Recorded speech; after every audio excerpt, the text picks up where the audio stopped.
Hi guys, நம்ம level 4 வரைக்கும் ஹெச்டிஎம்எல்ல பார்த்தோம்.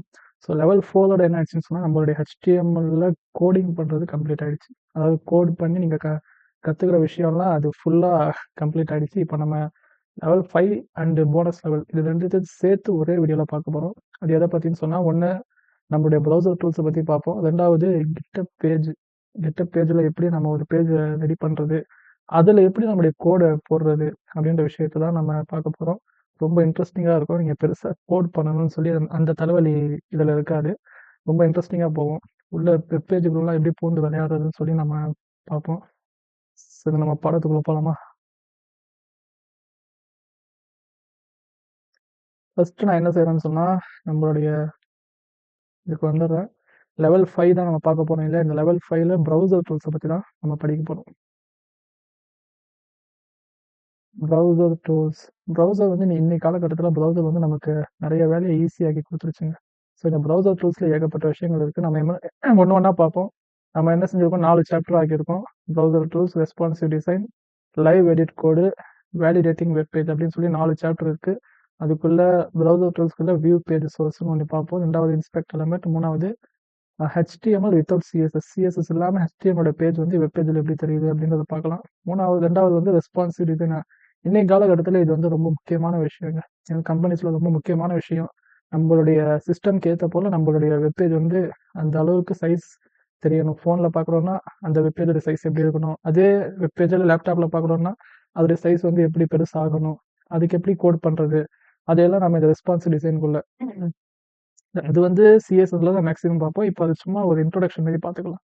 மூணாவது லைவ் எடிட் கோட். அதுக்குள்ளே நம்ம லைவாக HTML கோட எப்படி எடிட் பண்ணலாம், அதை எப்படி சேஞ்ச் பண்ணலாம், சிஎஸ்எஸ் ஜாவாஸ்கிரிப்ட் அதெல்லாம் எப்படி லைவாக எடிட் பண்ணி அந்த வெப்பேஜுக்குள்ளே போய் எப்படி அதெல்லாம் லைவாக எடிட் பண்ணி சேஞ்ச் பண்ணலாம் அப்படின்றத பார்க்கலாம். அது ரொம்ப இன்ட்ரெஸ்டிங்காக இருக்கும். நாலாவது வந்து வேலிடேட்டிங் வெப்பேஜ். இப்போ நமக்கு கோடெல்லாம் எழுதுறோம் இல்லையா, அந்த கோடெல்லாம் ரைட்டாக தப்பான்னு யாருக்கு தெரியும்? ஸோ அந்த நம்மளுடைய கோடெல்லாம் ரைட்டாக தப்பான்னு சொல்லி வேலிடேட் பண்ணுறதுக்கு ஒரு வெப்சைட் இருக்குது. அதில் போய் நம்ம கோடை போட்டு நம்ம எப்படி வேலிடேட் பண்ணுறதுன்னு சொல்லி பார்ப்போம். இப்போ என்ன பார்க்க போகிறோம், ஃபஸ்ட்டு வந்து ப்ரௌசர் டூல்ஸ். ப்ரௌசர் டூல்ஸில் ஃபஸ்ட்டு என்ன பார்க்க போகிறோம்னு சொன்னால் view page source. View page சோர்ஸ்ன்னு சொன்னால் என்னன்னு சொன்னால், நம்ம ஒரு வெப் பேஜ் எடுக்கணும் இல்லையா, அந்த வெப் பேஜோடைய கோடு ஃபுல் சோர்ஸ் கோடு நம்ம எப்படி எடுக்கணும்னு சொல்லி பார்க்கணும். ஒன்றும் இல்லை, இப்போ நீங்கள் ஏதாவது வெப்சைட்டில் போய் அங்கே ரைட் கிளிக் பண்ணிங்கன்னு சொன்னால் இது போல் ஒன்று வரும். அதில் லாஸ்ட்டில் பார்த்தீங்கன்னு சொன்னால் வியூ பேஜ் சோர்ஸ் அப்படின்னு சொல்லி ஒரு ஆப்ஷன் இருக்கும். ஸோ அதை கிளிக் பண்ணிங்கன்னு சொன்னால் அந்த வெப் பேஜோடைய எல்லா கோடையும் என்ன செய்யுன்னு சொன்னால் அது உங்களுக்கு காட்டிடும். அதான் சொல்கிறாங்க, என்ன சொல்கிறாங்க, display raw HTML and CSS. HTML CSS உடைய அந்த கோடை காட்டும். Useful for debugging and learning. Debug பண்ணுறதுக்கு, லேர்ன் பண்ணுறதுக்கு யூஸ் ஆகும். அதே போல் சில ஜாவா ஸ்கிரிப்டோட லிங்க்ஸும் என்ன செய்யும்னு சொன்னால் ஃபைல்ஸை இதை காட்டும். இது எப்படி பண்ணுறதுன்னு சொல்லி பார்க்கலாமா? இது ரொம்ப இன்ட்ரெஸ்டிங்காக போகும் இந்த சாப்டர். இப்போ நான் என்ன செய்கிறேன், ப்ரௌசருக்குள்ளே போகிறேன்.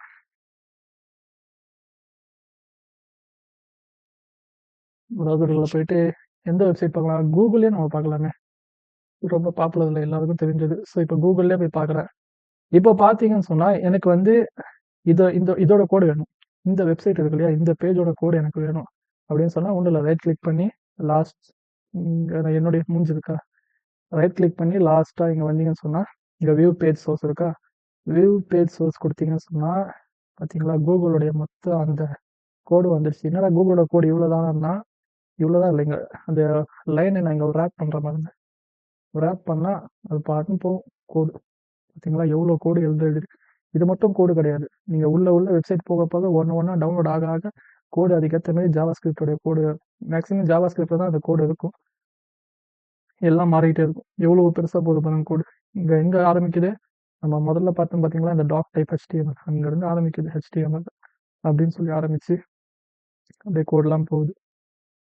ஸோ இப்படி தான் ஒரு கோடு எப்படி எடுக்கணும் அப்படின்னு சொல்லி பார்க்குறது. இது கூகுள் பார்த்தோம். யூடியூப் பார்க்கலாமா? இப்போ யூடியூப்குள்ளே போயிட்டு எனக்கு இந்த வெப்சைட்டோடைய கோடெலாம் என்ன இருக்குன்னு எனக்கு தெரியணும் அப்படின்னு சொன்னால் அதை கிளிக் பண்ணி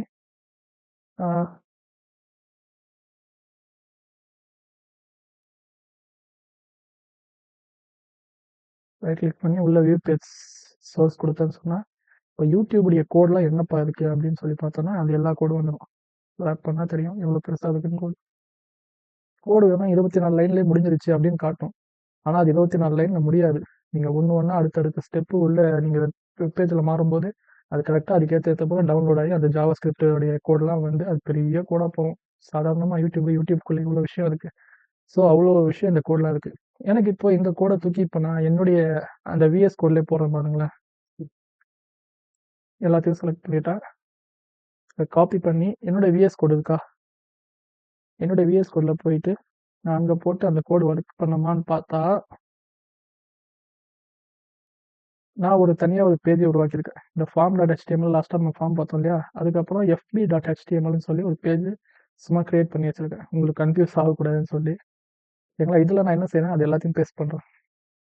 ஓகேங்களா, இப்போ இந்த யூடியூபோடைய லைன் வந்து நான் ரேப் பண்ணிக்கிறேன். வேர்ட் ரேப் பண்ணலாம், அந்த கோடு எல்லாம் இங்கே வந்துச்சு. யூடியூபோட கோடு இப்போ என்னுடைய விஎஸ் கோடில் இருக்குது. ஓகேங்களா, இப்படி தான் ஒரு வெப்சைட்டோட கோடு எடுத்து நம்ம பார்க்கணும். இதெல்லாம் உங்களுக்கு புரியாது. சிஎஸ்எஸ், ஜாவா ஸ்கிரிப்ட், ரியாக்ட்லாம் படித்தாதான் இதெல்லாம் என்னென்னே முதல்ல புரியும். ஸோ அதனால் ஓகே, இப்போ அந்த கோடெல்லாம் என்னுடைய விஎஸ் கோடில் வந்துடுச்சு. இப்போ நான் இதை ரன் பண்ணி பார்க்குறேன். என்னுடைய விஎஸ் கோடை என்னுடைய லைவ் சர்வரில் நான் ரன் பண்ணி பார்த்தேன்னா எனக்கு இது எப்படி வருதுன்னு பார்ப்போமா? பார்த்தீங்களா, ஆஸ் யூஷுவல் அப்படியே அந்த யூடியூபுடைய பேஜ் என்ன ஆயிடுச்சுன்னு சொன்னால் எனக்கு ஓப்பன் ஆயிடுச்சு.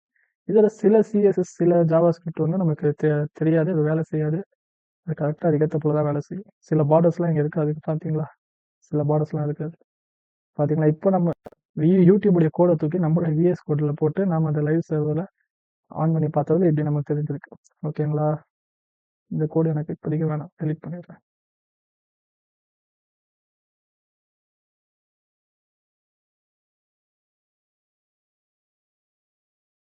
புரிஞ்சுதா உங்களுக்கு?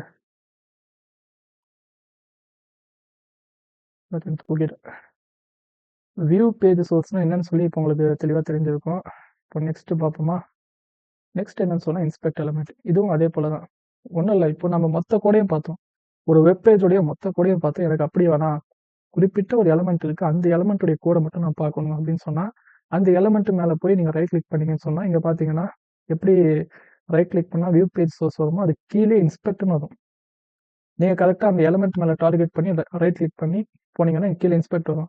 அந்த இன்ஸ்பெக்ட் கொடுத்தீங்கன்னு சொன்னால் கரெக்டாக அந்த எலமெண்ட்டோடைய real time editing of HTML and CSS அந்த இன்ஸ்பெக்ட் கொடுத்தீங்கன்னு சொன்னால் அது கரெக்டாக அங்கே போகும். நம்ம அங்கே போய் ரியல் டைமில் எடிட் பண்ணலாம். HTML இருக்கட்டும், CSS இருக்கட்டும், அங்கே ரியல் டைமில் எடிட் பண்ணி அது எப்படி யூஸ் ஆகுதுன்னு சொல்லி பார்க்கலாம். இது எதுக்கு யூஸ் ஆகுதுன்னு சொன்னால் டீபங்கிங்க்கு, டெஸ்டிங்க்கு யூஸ் ஆகுது. அதே போல் எலமெண்ட்டோட ஹிரார்கியை பார்க்குறதுக்கு இது யூஸ் ஆகுது. இது ஜாவா ஸ்கிரிப்டுடைய கன்சோல் என்ன செய்யுதுன்னு சொன்னால் இது காட்டுது.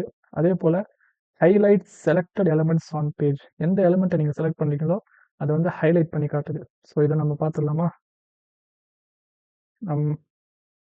ப்ரௌசரில் போயிட்டு எனக்கு மறுபடியும் அதே கூகுள்லேயே போகுமா?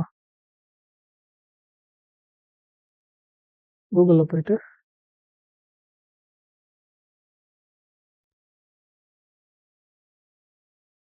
கூகுளில் போயிட்டோம். இப்போ இது ஒரு வெப்பேஜ். இதில் எந்த குறிப்பிட்ட எலமெண்ட் எனக்கு வேணும், அதோடைய கோடை நான் பார்க்கணும், அல்லது அந்த கோடை காப்பி பண்ணணும் அப்படின்னு சொல்லி இப்போ பார்த்தீங்கன்னா கூகுள் சர்ச்னு சொல்லி ஒரு பட்டன் இருக்குது. இப்போ இந்த பட்டன் எனக்கு வேணும்.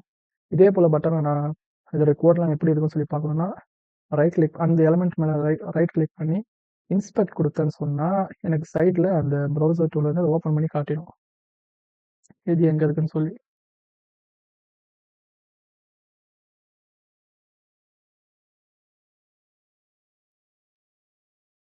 இங்கே இருக்காது,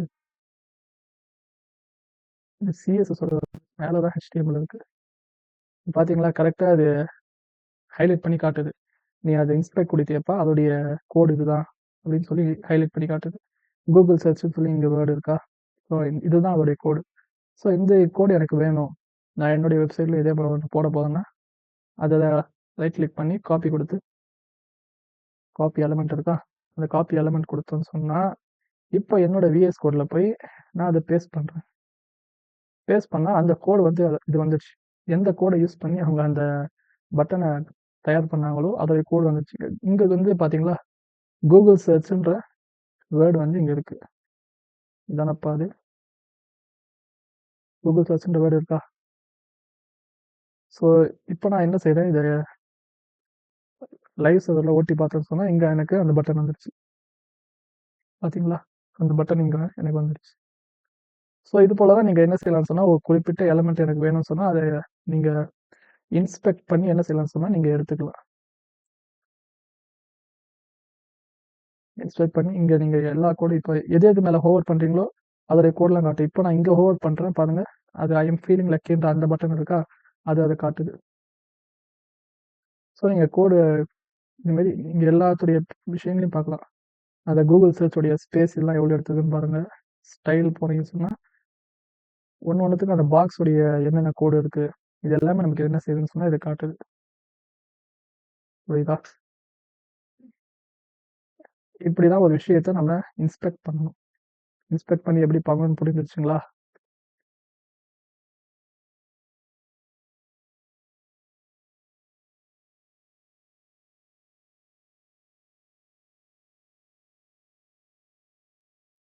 ஓகேங்களா?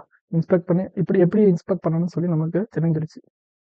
நெக்ஸ்ட் என்ன பார்ப்போம்னு சொன்னால் HTML வித்தவுட் CSS. ஒரு வெப்பேஜில் அந்த சிஎஸ்எஸ் அந்த சிஎஸ்எஸ் உடைய கோட்லாம் தூக்கிட்டா அந்த வெப்பேஜ் வந்து வெறும் HTML வச்சு மட்டும் பார்க்கும்போது எப்படி அது தெரியுது அப்படின்ற விஷயத்த நம்ம பார்ப்போமா? நம்ம அதே கூகுள்லேயே போயிடலாம். கூகுளில் போயிட்டு இது எப்படி நம்ம பார்க்கலாம் அப்படின்னு சொன்னால், இப்போ ப்ரௌசருக்கும் நிறைய எக்ஸ்டென்ஷன்ஸ் இருக்குது. ப்ரௌசருக்கும் நிறைய எக்ஸ்டென்ஷன்ஸ் இருக்குது. அந்த எக்ஸ்டென்ஷன்ஸை யூஸ் பண்ணி நம்ம என்ன செய்யலாம்னு பார்க்கலாம். எக்ஸ்டென்ஷன் எங்கே இருக்குன்னு சொன்னால் இங்கே இருக்குது பார்த்தீங்களா? இங்கே இருக்குது. மேலே வந்து எக்ஸ்டென்ஷன்ஸ் இருக்குது. இதை கிளிக் பண்ணேன்னு சொன்னால் உள்ளே வந்து நான் வெப் டெவலப்பர் அப்படின்ற எக்ஸ்டென்ஷனை நான் டவுன்லோட் பண்ணியிருக்கேன். அதுக்குள்ளே போனேன்னு சொன்னால் எனக்கு இங்கே காட்டிடுச்சு. இங்கே சிஎஸ்எஸ்ன்ற அதுக்குள்ளே போனோன்னா எனக்கு டிசேபிள் ஆல் ஸ்டைல் இருக்கா. இதை கொடுத்தேன்னு சொன்னால் சிஎஸ்எஸோட எல்லா கோடும் டிசேபிள் ஆகிடும். அந்த சிஎஸ்எஸ் இல்லாமல் வெறும் HTML கோடு மட்டும் தான் அந்த வெப்பேஜில் இருக்கும். ஆனால் வெப்பேஜ் ஃபங்க்ஷனாக தான் இருக்கும். ஜஸ்ட் அந்த சிஎஸ்எஸ் கோடை மட்டும் நம்ம எடுத்துடுறோம் அதுலேருந்து. இப்போ நான் கொடுக்குறேன். இந்த கூகுள் வந்து எப்படி மாறிச்சு பாருங்க. கூகுள் எப்படி மாறிடுச்சுன்னு சொன்னால் ஜிமெயில் இமெயில்ஸ் தனியாக மேலே எங்கே அது போயிடுச்சு. கீழே ஸ்க்ரோல் பண்ணி வந்தால் தான் தெரியும் எது எது எங்கெங்கே போயிருக்குன்னு பாருங்க. கூகுள் இதெல்லாம் இப்படி ஆயிடுச்சு. கூகுளுடைய வேர்டு இந்த சர்ச் பார் எங்கே போயிடுச்சு பாருங்க. அதுக்கடுத்தது கீழே வந்தோம்னு சொன்னால் இங்கே பார்த்தீங்களா அந்த ரெக்கார்ட் பட்டன் அது எவ்வளோ பெருசாக இருக்குது. இதெல்லாம் சிஎஸ்எஸ் யூஸ் பண்ணி தான் அதை சின்னதாக்கி கரெக்டாக அதுக்கேற்ற மாதிரி அதை பக்குவமாக அந்த இடத்துல வைப்பாங்க பாருங்க. இந்த கூகுள் சர்ச் இந்த பாக்ஸில் எப்படி வந்துச்சு பாருங்க. எங்கெங்க தனித்தனியாக வந்துச்சு எல்லாமே. கீழே ஸ்க்ரோல் பண்ண போனால் எல்லாம் தெரியுது. ஸோ இதெல்லாம் எப்படி ஆயிடுச்சு பாருங்க. அலங்கோலமாக ஆயிடுச்சு. ஷார்ட்டாக சொல்லுங்க, எல்லாம் அலங்கோலமாக ஆயிடுச்சு. இந்த அலங்கோலத்தை சரியாக ஆக்குறது தான் சிஎஸ்எஸ். அப்போ இந்த சிஎஸ்எஸ் தான் என்ன செய்யுதுன்னு சொன்னால் அது எல்லாத்தையும் நமக்கு கரெக்டாக ஆக்கி கொடுக்குது. நான் என்ன செய்யணும்னு சொன்னால் மறுபடியும் அதை டிசேபிளை வந்து எனேபிள் பண்ணிடுறேன். இப்போ வந்துடுச்சு கரெக்டாக எல்லாம் இது. அப்போது வெப்சைட்டுக்கு அழகை கொடுக்கறது எதுன்னு சொன்னால் சிஎஸ்எஸ் தாங்க. நம்ம HTMLக்கு அப்புறம் சிஎஸ்எஸ் தான் பார்ப்போம். அதில் ஏகப்பட்ட விஷயங்கள் நம்ம படிக்க போகிறோம். ஸோ இப்படி தான் ஒரு HTML ஒரு சிஎஸ்எஸ் இல்லாமல் ஒரு வெப்சைட்டு வெறும் HTML வச்சு பார்த்தீங்கன்னு சொன்னால் அது இவ்வளோ அலங்கோலமாக தான் இருக்கும். சரி, இந்த எக்ஸ்டென்ஷன் எப்படி டவுன்லோட் பண்ணுறது அப்படின்னு பார்ப்போமா? நான் வெப் டெவலப்பர் அப்படின்னு இந்த எக்ஸ்டென்ஷன் தான் டவுன்லோட் பண்ணேன். அது கீழே வந்து இங்கே மேனேஜ் எக்ஸ்டென்ஷன் இருக்கா, உங்களுக்கு தெரியுதா என்னன்னு தெரியல. இங்கே இந்த எக்ஸ்டென்ஷனை டவுன்லோட் கிளிக் பண்ணி கீழே வந்தீங்கன்னா மேனேஜ் எக்ஸ்டென்ஷன்ஸ் அப்படின்னு இருக்கும். அதை கிளிக் பண்ணீங்கன்னு சொன்னால் இங்கே வந்து இங்கே காட்டுது பாருங்க. Discover more extensions and themes on the current அந்த குரோம் வெப் ஸ்டோர் இங்கே இருக்குது. இதுக்குள்ளே போய் நீங்கள் பண்ணலாம். இங்கே சர்ச் எக்ஸ்டென்ஷன் இருக்குது. இதை நான் ஆல்ரெடி டவுன்லோட் பண்ணது மட்டும் தான் காட்டுது.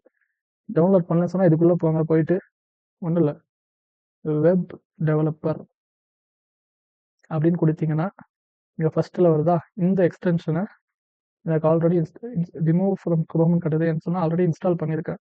இங்கே வந்து ஆட் டு குரோம்னு காட்டும். அப்படி ஆட் பண்ணிட்டீங்கன்னு சொன்னால் அந்த எக்ஸ்டென்ஷன் வந்து உங்களுக்கு ஆட் ஆகிடும். நீங்களும் இதே போல் டிசேபிள்லாம் பண்ணி ஒரு எக்ஸ்டென்ஷன் எப்படி வேலை செய்யுது அப்படின்றத நீங்கள் பார்க்கலாம். புரிஞ்சுதா? இப்போ உங்களுக்கு தெரியுதா எப்படி ஒரு வெப்சைட்டில் சிஎஸ்எஸ் தூக்கிட்டு HTML கோடை மட்டும் பார்க்கலாம் அப்படின்றது. இதை நம்ம பார்த்து முடிச்சிட்டோம். நெக்ஸ்ட் என்ன? ஓகே, ஃபஸ்ட்டு சாப்டர் நம்ம முடிஞ்சிருச்சு. ஃபஸ்ட்டு சாப்டர் என்ன பார்த்தோம்? வியூ பேஜ் சோர்ஸை யூஸ் பண்ணி எப்படி ஒரு வெப்பேஜோடைய கோடை எடுத்து பார்க்கலாம்னு சொல்லி பார்த்தோம். ரெண்டாவதுல அதே கோடில் குறிப்பிட்ட எலமெண்ட்டை மட்டும் இன்ஸ்பெக்ட் பண்ணி அதோடைய கோடு என்ன அப்படின்னு சொல்லி பார்க்கணும்னு சொல்லி பார்த்தோம். அதை இன்ஸ்பெக்ட் பண்ணியும் பார்த்தோம். மூணாவது ஒரு வெப்பேஜை வெறும் HTML CSS இல்லாமல் வெறும் HTML கோடு மட்டும் இருந்தால் அது எப்படி இருக்கும் அப்படின்னு சொல்லி பார்த்தோம். ஓகேங்களா? இப்போ ரெண்டாவது சாப்டருக்குள்ளே போவோம். Responsive design. ரெஸ்பான்சிவ் டிசைன்னா பார்த்தீங்கன்னா இங்கே தெரியுதா ஒரே வெப்சைட் தான். அது ஃபோனில் பார்க்கும்போது கரெக்டாக கச்சிதமாக இருக்குது. லேப்டாப்பில் பார்க்கும்போதும் அதே கச்சிதமாக இருக்குது. ஒரு டேப்லெட்டில் பார்க்கும்போது ஒரு டெஸ்க்டாப்பில் பார்க்கும்போது கரெக்டாக அதுக்கேற்ற மாதிரி வருதா, பெருசாகல சின்னதாகல கரெக்டாக அதுக்கேற்ற போல வருதா. இது போல நாம கிரியேட் பண்ற எல்லா வெப்சைட்ஸும் ரெஸ்பான்சிவா இருக்கணும். அது ஃபோனுக்கு ஏத்த மாரியும் இருக்கணும், அது லேப்டாப்க்கு ஏத்த மாரியும் இருக்கணும், அது டேப்லெட்க்கு ஏத்த மாரியும் இருக்கணும். ஒரு பெரிய டிவி இருக்குன்னா, அதுக்கேத்த போலயும் என்ன செய்யணும்னு சொன்னா, அது ரெஸ்பான்சிவா ஆகணும். ஸோ அது ரெஸ்பான்சிவ் டிசைன்லாம் அது மெயினா நம்ம சிஎஸ்எஸ்ல தான் படிப்போம். இப்ப என்ன செய்வோம்னு சொன்னா, ஜஸ்ட் அதோட இன்ட்ரோடக்ஷன் மட்டும் பார்ப்போம். அது எப்படி நம்ம பார்க்கலாம்னு சொல்லி. ஸோ இதோடைய விஷயம்லாம் என்ன சொன்னா, adapt layout for different screen size. Different screen சைஸை பார்க்கறதுக்கு யூஸ் ஆகும்.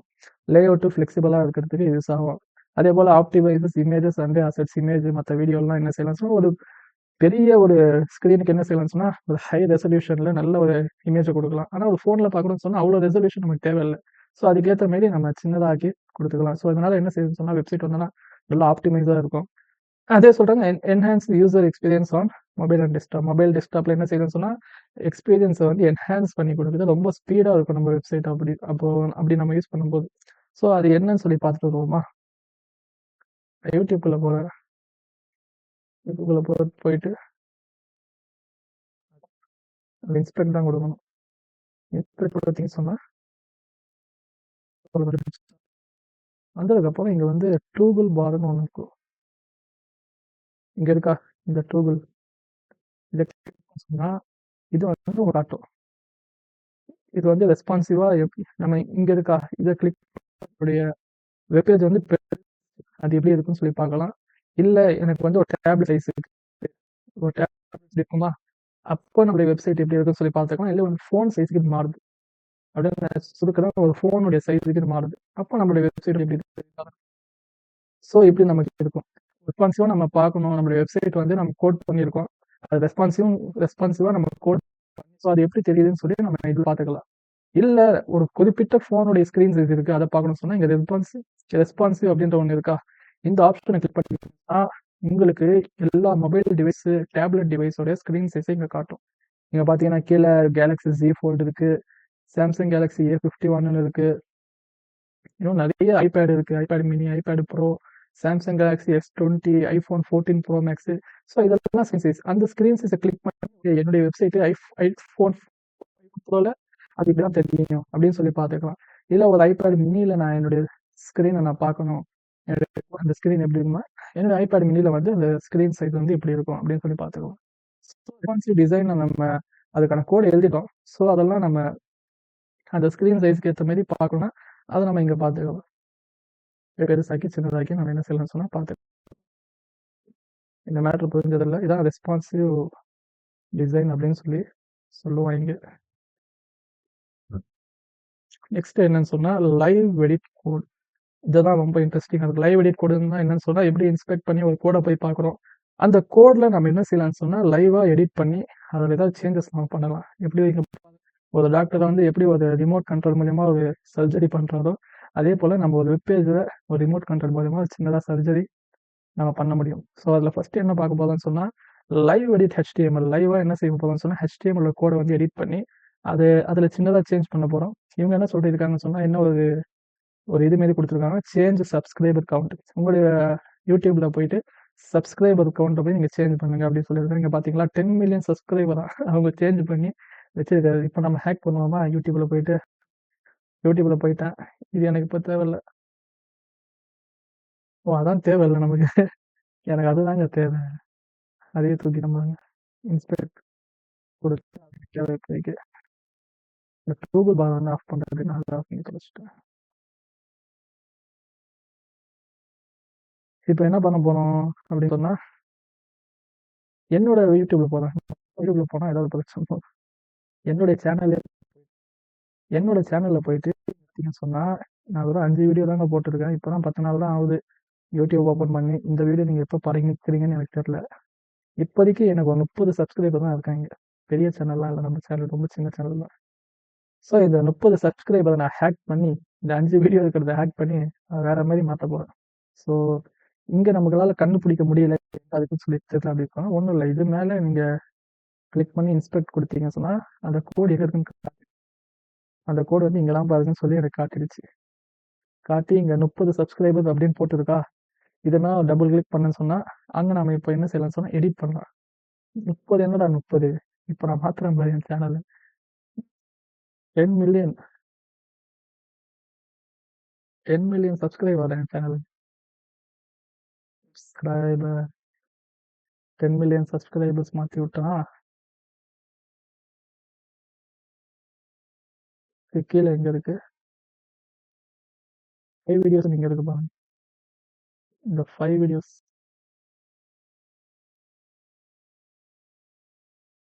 5 வீடியோஸ்லாம் இல்லைங்க. நான் 1000 வீடியோ போட்டேங்க அப்படின்னு சொல்லி நான் இப்போ என்ன செய்யறேன், சின்னதா ஹேக் இப்போ பாத்தீங்களா, என்னோட சேனல் இப்போ 10 மில்லியன் சப்ஸ்கிரைபர் ஆயிட்டாங்க. கிட்டத்தட்ட 1000 வீடியோ நான் போட்டுருக்கேன். என்னோட சேனலையே நான் ஹேக் பண்ணிட்டேங்க. பாத்தீங்களா, 10 மில்லியன் சப்ஸ்கிரைபர் இன்ஷால்லா வரும், வருங்காலத்துல வரும். இப்போதைக்கு ஒரு 30 இருக்காங்க. நான் அதை 10 மில்லியனா ஹேக் பண்ணி மாத்திருக்கேன் பாத்தீங்களா. ஸோ இது போலயே நீங்க ஏதாவது ஃபன்னா ஒன்று பண்ணுங்க, பண்ணி ஒரு ஸ்கிரீன்ஷாட் மாரி எடுத்து என்னோட மெயிலுக்கோ வாட்ஸ்அப்போ அனுப்பிச்சு விட்டீங்கன்னா நல்லா இருக்கும். அனுப்பிச்சு விடலைன்னா கூட ஓகே தான். ஓகேவா, 10 மில்லியன் சப்ஸ்கிரைபர் நான் மாத்திட்டேன், 1000 வீடியோஸ் மாத்திட்டேன். ஸோ வேற ஒருத்தவங்க சேனல் போலாமா? மதன் நம்ம இதெல்லாம் இல்லை, வேற ஒருத்தவங்க யூடியூப்லயே நான் என்ன மாதிரி செய்யலாம் மாதிரி பண்ணலாம். மதன் சப்ஸ்கிரைபர் அவர் கிட்டத்தட்ட அவர் 7.5 மில்லியன் கிட்ட போயிட்டாரு. அவரை கொஞ்சம் டவுன் பண்ணி விட்டுலாமா? அவரை டவுன் பண்ற ஐடியாலாம் இல்லைங்க, கொஞ்சம் சும்மா ஃபண்டுக்காக தான் பண்றேன். நீங்க பாத்தீங்கன்னா 7.5 மில்லியன் இருக்காங்க. நான் அது என்ன செய்யறேன், வெறும் 7 சப்ஸ்கிரைபர் ஆக்கிறேன். 7 சப்ஸ்கிரைபர் தான் அப்படின்னு சொல்லி மாத்தி விட்டோன்னா பாத்தீங்கன்னா இங்க 7 சப்ஸ்கிரைபர் ஆயிடுச்சு. மதன் கோரி சேனல் டவுன் ஆகி போச்சுங்கிற பாத்தீங்களா, வெறும் 7 சப்ஸ்கிரைபர் தான். ஸோ இதுமாதிரி நீங்க ஒருத்தரோட சேனலை ஹேக் பண்ணி ஏதாவது பண்ணலாம். ஹேக்குன்னு இன்னும் சொல்ல முடியாது, இது நான் பின்னாடி சொல்றேன் என்ன விஷயம். ஸோ பாத்தீங்கன்னா வெறும் 7 சப்ஸ்கிரைபர் தான். இவருடைய போட்டோவை நம்ம மாற்ற முடியும், பேரை நம்ம மாற்ற முடியும். பேரை மாற்றணுமா? பேரை மாற்றணுமாங்க, மாற்றி விட்டுருவாங்க. இருங்க, பேருங்க இருக்கா? என்ன கௌரி? மதன் கௌரி. இவர் மதன் கௌரி இல்லை, மன்மதன். பாத்தீங்களா, மன்மதன் ஆயிடுச்சு. பேர் மாறிடுச்சு, சப்ஸ்கிரைப் மாறிடுச்சு, சேனலே டோட்டலாக டவுன் பண்ணிட்டோம். ஸோ இதுமாரி நீங்கள் ஏதாவது வெப்பேஜுக்குள்ளே பூந்து இதுமாரி நீங்கள் விளையாடலாம். ஓகேங்களா, இதான் என்ன சொன்னால் ஒரு HTML லைவாக எடிட் பண்ணி நீங்கள் மாற்ற முடியும். ரெண்டாவது CSSும் நீங்கள் என்ன செய்யலாம்னு சொன்னால் மாற்றலாம். அவங்க என்ன சேலஞ்ச் கொடுத்துருக்காங்க சொன்னால், உங்களுக்கு அந்த மாரி பேர் இருக்கு இல்லையா, கேஜி கோடிங் இருக்குது, அது மாதிரி நம்ம யூடியூப் சேனலில் அந்த பேர் இருக்குல்ல, அந்த பேருடைய கலரை மாற்றி காட்டுப்பா அப்படின்னு சொல்லி அவங்க சேலஞ்ச் கொடுக்குறாங்க. Challenge accepted. நான் அதே போல் என்னுடைய கலரை நான் மாற்றி காட்டவா? என்னோட சேனல் நான் மறுபடியும் போயிடுறேன். இங்க வந்து என்னுடைய பேர் வந்து ஒயிட்ல இருக்கு, ஒயிட் கலர்ல இருக்கு. ஸோ இதை நான் வந்து சிஎஸ்எஸ் தான் நான் இதில் மாற்றுறேன். சிஎஸ்எஸ் யூஸ் பண்ணி நான் இதில் கலரை மாற்றுறேன். அதுக்கு நம்ம எனக்கு காட்டிடுச்சு, இங்கே தான் அதோடைய பேர் அப்படின்னு சொல்லி. பட் கீழே இங்கே வந்தீங்கன்னா எலமெண்ட்ஸ்ன்னு சொன்னால் சிஎஸ்எஸ் உடைய கோடு. ஸ்டைல்ஸ் இருக்கு பார்த்தீங்களா, ஸ்டைல்ஸ்க்கு கீழே இருக்கு HTML கோடு. ஸ்டைல்ஸ்லாம் என்னன்னு சொன்னால் சிஎஸ்எஸ் உடைய கோடு. நான் இதை கிளிக், இந்த எலமெண்ட்டை கிளிக் பண்ணிட்டு நான் இந்த சிஎஸ்எஸ்குள்ளே போகிறேன். சிஎஸ்எஸ்குள்ளே போயிட்டு இங்கே எலமெண்ட் ஸ்டைல் இருக்கா, அந்த எலமெண்ட் ஸ்டைலில் போயிட்டு ஜஸ்ட் நான் இந்த இதெல்லாம் சிஎஸ்எஸ்ல போகும்போது டீப்பாக பார்ப்போம். ஜஸ்ட் நான் இப்போ சின்னதாக பண்ணி காட்டுறேன். அந்த எலமெண்ட்டை டார்கெட் பண்ணிட்டு அதோடைய கலர் வந்து ரெட்டுன்னு கொடுக்கணும். பார்த்தீங்களா, கலரே நமக்கு மாறி போச்சு, ரெட் கலர் ஆயிடுச்சா? நல்லா இருக்கா பார்க்க? ஸோ சிஎஸ்எஸ் நம்ம டார்கெட் பண்ணி லைவாக எடிட் பண்ணி சிஎஸ்எஸ் நம்ம எடிட் பண்ணி இது ஓகேவா? லைவாக எடிட் பண்ணி HTML விஷயத்தையும் மாற்றணும், சிஎஸ்எஸ்லையும் நம்ம வந்து விளையாடி இருக்கோம். இப்போ நெக்ஸ்ட் என்னன்னு சொன்னால் live edit JS. Live edit ஜேஎஸ்ல நான் இப்போதைக்கு போகலைங்க. இதை நான் ஜஸ்ட் உங்களுக்கு அப்படியே காட்டிடுறேன். இவங்க என்ன பண்ணியிருக்காங்கன்னு சொன்னால், இங்கே வந்து அவங்களுடைய சேனல் பக்கத்தில் வந்து பேரெல்லாம் இருந்தது, பேர் இருந்தது, சப்ஸ்கிரைபர் இருந்தது. அதெல்லாம் என்ன பண்ணியிருக்காங்கன்னு சொன்னால், இங்கே கெட் எலிமெண்ட் பை ஐடி இருக்கா, கெட் எலிமெண்ட் பை ஐடி நான் கொஞ்சம் ஹைலைட் பண்ணி காட்டுறேன். கெட் எலிமெண்ட் பை ஐடின்னு சொல்லி கொடுத்து அவங்களுடைய ஜாவா ஸ்கிரிப்டுடைய அந்த கோடை எடுத்து என்ன செஞ்சிருக்காங்கன்னு சொன்னால் ஹிடன் அப்படின்ற இந்த வார்த்தையை யூஸ் பண்ணிட்டாங்க. ஹிடன்ற கோடை யூஸ் பண்ணி என்ன செஞ்சிட்டாங்கன்னு சொன்னால் அது எல்லாத்தையும் ஹைட் பண்ணியிருக்காங்க.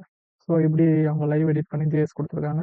இப்போதைக்கு நான் இதெல்லாம் போகிறது ரொம்ப கன்ஃபியூஸ் ஆகும்னு சொல்லி நம்ம நெக்ஸ்ட்டுக்கு மூவ் ஆயிடலாம் அடுத்தடுத்து. இப்போ என்ன சொல்ல வராங்க சொன்னால், இப்போ நம்ம லைவாக எடிட் பண்ணோம் இல்லையா, மதன் கௌரி சேனலில் வெறும் 7 சப்ஸ்கிரைபர் தான் மாற்றணும் இல்லையா, அதெல்லாம் வெறும் சேஞ்சஸ் ஹேப்பனிங் அட் கிளைண்ட், அதாவது நம்மளோட சிஸ்டமில் மட்டும்தான் இது செய்ய முடியும். இது சர்வர்லலாம் சேஞ்ச் ஆகாது. நம்மளுடைய சிஸ்டம்ல 7 ஸ்டெப்ஸ்ல தான் மாற்ற முடியும். இதே வேற ஒருத்தர் ஃபோன் அவர் பார்க்குறாருன்னா அவருக்கு 7.5 மில்லியன் தான் காட்டும். மதன் கௌரியுடைய அவருடைய ஃபோன்லயே அவருக்கு 7.5 மில்லியன் தான் காட்டும். அதான் சொல்றாங்க நம்மளுடைய இந்த சிஸ்டம்ல மட்டும்தான் அப்படி செய்ய முடியும்.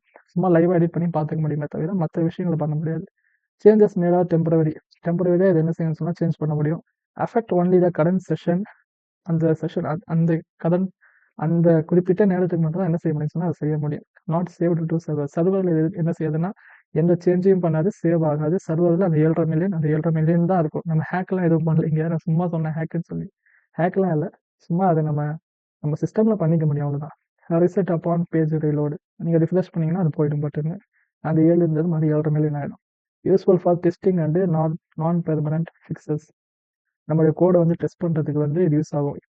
கோடு டெஸ்ட் பண்ணுறதுன்னு சொன்னால் இப்போ நம்ம விஎஸ் கோடில் எழுதிட்டு போய் நம்மளுடைய வெப்சைட்டில் செக் பண்ணிவிட்டு அதுக்கப்புறம் எலமெண்ட்டில் வந்து செக் பண்ணிவிட்டு இப்படி இல்லாமல் டைரெக்டாக நம்ம இன்ஸ்பெக்ட் எலமெண்ட் கொடுத்து அதிலே நம்ம சேஞ்சஸ்லாம் பண்ணி எப்படி நம்மளுடைய வெப்சைட் வந்து தெரியுதுன்னு சொல்லி அங்கேயே நம்ம எடிட் பண்ணி மாற்றி மாற்றி பார்த்துக்கலாம். ஸோ அதனால தான் இது வந்து யூஸ்ஃபுல்லாகுதே தவிர இது ஹேக்கிங்லாம் கிடையாது. ஜஸ்ட் நம்ம லைவாக எடிட் பண்ணி நமக்கு யூஸ்ஃபுல்லாக இருக்கும் டெஸ்ட் பண்ணுறதுக்கு நம்மளுடைய வெப்சைட் வந்து எப்படி தெரியுதுன்னு சொல்லி. இப்போ நாம நெக்ஸ்ட் என்ன பார்க்க போகிறோம்னு சொன்னால் வேலிடேட்டிங் வெப்பேஜ். அதாவது நம்மளுடைய வெப்பேஜை வந்து எப்படி வேலிடேட் பண்ணுறது. இப்போ நம்ம வந்து ப்ரௌசரில் நம்ம விஎஸ் கோடில் கோடு எழுதிக்கிட்டே போகிறோம். அந்த கோடெல்லாம் சரியா தப்பான்னு நமக்கு எப்படி தெரியும்? இந்த காலகட்டத்தில் வந்து ப்ரௌசர் வந்து என்ன செய்யுதுன்னு சொன்னால் நம்ம எழுதுகிற கோடெல்லாம் அது கண்டுக்கிறதே கிடையாது. அது சரியா தப்பாலாம் கண்டுக்கிறது. அது நம்ம என்ன எழுதுறோமோ அதை அப்படியே ஷோ பண்ணிடுது. ஆனால் அதில் ஏகப்பட்ட எரர் சொல்லுங்க. பொதுவாகவே நீங்கள் கோடிங்னு எடுத்தீங்கன்னு சொன்னால் பல எரர் சொல்லும். HTML உங்களுக்கு பெருசாக தெரியாது. ஆனால் இன்னும் ஜாவா ஸ்கிரிப்ட் ஜாவாலாம் நீங்கள் போனீங்கன்னு சொன்னால் பயங்கரமான எரர்ஸ் வரும். அந்த எரர்ஸ் எல்லாம் கண்டுபிடிச்சி அதை சால்வ் பண்ணுறதுக்குள்ளே போதும் ஆகிடும். ஸோ நம்மளுடைய கோடில் சில எரர்ஸ் இருக்கும். அதெல்லாம் எப்படி கண்டுபிடிக்கிறதுன்னு சொன்னால் அதுக்கு நீங்கள் என்ன செய்யணும்னு சொன்னால் இதில் போயிட்டு W3C வேலிடேட்டர் அப்படின்னு ஒரு வெப்சைட் இருக்குது. இங்கே காட்டுறதா W3C வேலிடேட்டர். அதுக்குள்ளே போனீங்கன்னு சொன்னால் இங்கே ஃபஸ்ட்டில் இருக்கா validator.w3.org. அதுக்குள்ளே போகணும். அதுக்குள்ளே போனீங்கன்னு சொன்னால் இங்கே இருக்குது வேலிடேட் பை URI. நீங்கள் டைரெக்டாக ஒரு URL போட்டு நீங்கள் என்ன செய்யலாம்னு சொன்னால் உங்களோட ஃபைலை செக் பண்ணலாம். அப்படின்னா இங்கே வேலிடேட் பை டைரக்ட் இன்புட் இருக்கா. ஸோ இதை கொடுத்து நீங்கள் என்ன செய்யலாம்னு சொன்னால் ஒரு கோடை டைரெக்டாக இங்கே காப்பி பண்ணி பேஸ்ட் பண்ணி அது சரியா தப்பான்னு சொல்லி செக் பண்ணிக்கலாம். இல்லை வேலிடேட் பை ஃபைல் அப்லோட் இருக்கா. நம்மக்கிட்ட தான் ஃபைல் இருக்குது. அந்த ஃபைலை டைரெக்டாக இங்கே அப்லோட் பண்ணி அதில் ஏதாவது எரர்ஸ் இருக்கான்னு சொல்லி நம்ம செக் பண்ணலாம். ஸோ நம்மக்கிட்ட ஃபைல் இருக்குது. அந்த ஃபைலுக்குள்ளே போயிடுவோம். டெஸ்க்டாப்பில் தான் அந்த ஃபைல் இருக்குது. டெஸ்க்டாப்பில் லேர்ன் HTML அந்த ஃபைலுக்குள்ளே தான் நம்ம ஃபைல்ஸ்லாம் இருக்குது. ஸோ HTML ஒரு ஃபோல்டர் கிரியேட் பண்ணி அதுக்குள்ளே சில ஃபைல்ஸ் இருக்குது. ஸோ அதுக்கு பதிலாக நம்ம வெளியே சில ஃபோல்டர்லாம் ஒரு ஃபைல்ஸ்லாம் இருக்குது பாருங்கள். இந்த form.html கிரியேட் பண்ணோம். அது இருக்குது. list.html அது இருக்குது. ஸோ இதில் எதை நம்ம பார்க்கலாம். இங்கே கீழே list.html இருக்குது. இதை முதல்ல பார்க்கலாமா. ஸோ இந்த ஃபைலை நான் ஓப்பன் பண்ணுறேன். ஓப்பன் பண்ணி இங்கே வந்து செக் கொடுக்குறேன். கொடுத்தா இங்கே வருது பாருங்க எவ்வளோ எரர்ஸ் வருது பாருங்க. இவ்வளோ எரர் இருக்குது. ஃபஸ்ட்டு என்ன எரர் இருக்குன்னு சொன்னால் the border attribute on the table element is absolute. அதாவது இங்கே நம்ம அந்த இதுக்கு போயிடுவோம். இந்த list.html அதுவே ஆல்ரெடி காட்டுது வந்து எரர்ப்பா அப்படின்னு சொல்லி. அதாவது நம்ம டேபிளுக்கு பார்டர் இப்படியெல்லாம் யூஸ் பண்ணக்கூடாது. பார்டர் வந்து CSS யூஸ் பண்ணி தான் நம்ம பண்ணணும். ஸோ அவசரத்துக்கு நான் இப்போதைக்கு நம்ம CSS சாப்டருக்குள்ளே போகலையேன்னு சொல்லி தான் நான் இங்கே ஷார்ட்கட் மாதிரி பார்டர் யூஸ் பண்ணேன். ஸோ அதை யூஸ் பண்ணக்கூடாதுன்னு சொல்லி காட்டுது. அந்த ஒரு எரர் அப்படியே இருக்கட்டும். இப்போதைக்கு அது நமக்கு தேவையில்லை. Stray end tag body, stray end tag HTML. ஸ்ட்ரேனா பாடி டேக்கும் HTML டேக்கும் தனித்தனியாக நிற்கிதுப்பா அப்படின்னு சொல்லுது. End of files in there where open elements. Okay. So இந்த 3 இங்கே கிட்டத்தட்ட 4 எரர் இருக்கு இல்லையா. அந்த 4 எரருக்கும் மெயினான காரணம் என்னன்னு சொன்னால் அன்க்ளோஸ்ட் எலமெண்ட் டேபிள்ன்ற அந்த டேக் வந்து நான் க்ளோஸ் பண்ணாமல் விட்டுட்டேன். ஸோ அதனால தான் இங்கே ஒரு எரர் இருக்குது. இந்த எரர் காட்டுது. அதாவது பாடி டேக் HTML டேகு இதெல்லாம் என்ன சொன்னால் தனியாக நிற்கிதுப்பா. அதுக்கு முன்னாடி ஏதோ நீ க்ளோஸ் பண்ணாமல் இருக்கு அப்படின்னு சொல்லி காட்டுது. இங்கே பார்த்தீங்கன்னா தெரியும். HTML டேகு அது டிஃபைன் பண்ண பாடி டேக் தான். அது டிஃபைன் பண்ண HTML டேக் தான். அது டிஃபைன் பண்ண டேபிள் டேக் வந்து இதான். ஸோ இந்த டேபிள் டேக் கொடுத்து இந்த டேபிள் டேக் வந்து என்ன செஞ்சுட்டேன்னு சொன்னால் நான் அதை மறந்து ஏதோ க்ளோஸ் பண்ணாமல் விட்டுட்டேன் போல. ஸோ அதை நான் இப்போ க்ளோஸ் பண்ணுறேன். டேபிள்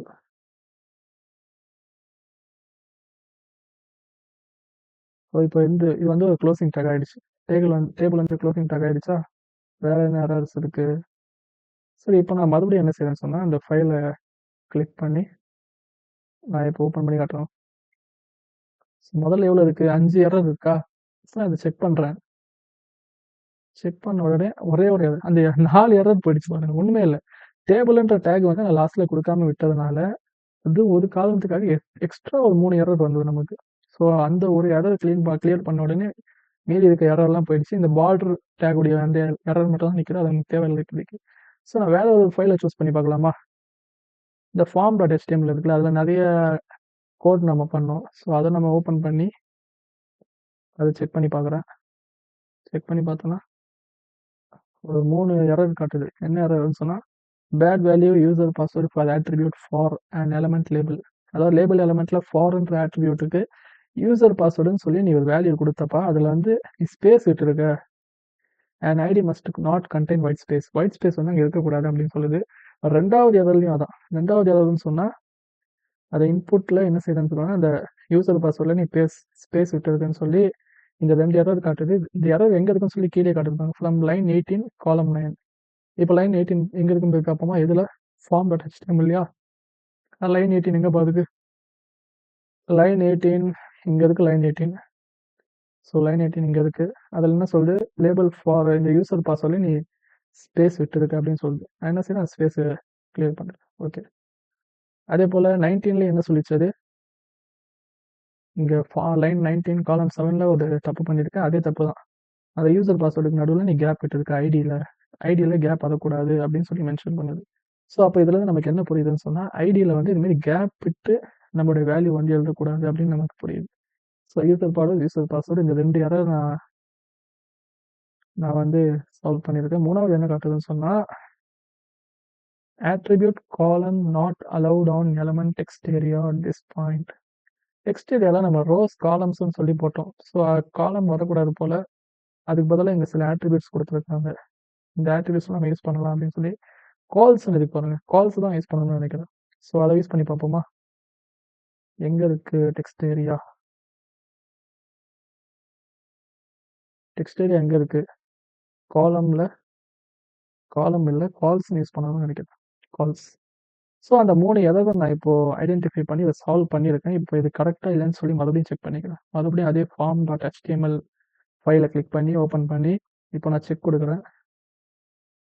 செக் குடுத்தா நம்மளுடைய எரர்ஸ் இது சால்வ் ஆயிடுச்சு. Document checking completed. No errors or warnings to show. Error அந்த ஃபைல்ல எரரே இல்லப்பா அப்படின்னு சொல்லிடுச்சு. ஓகேங்களா?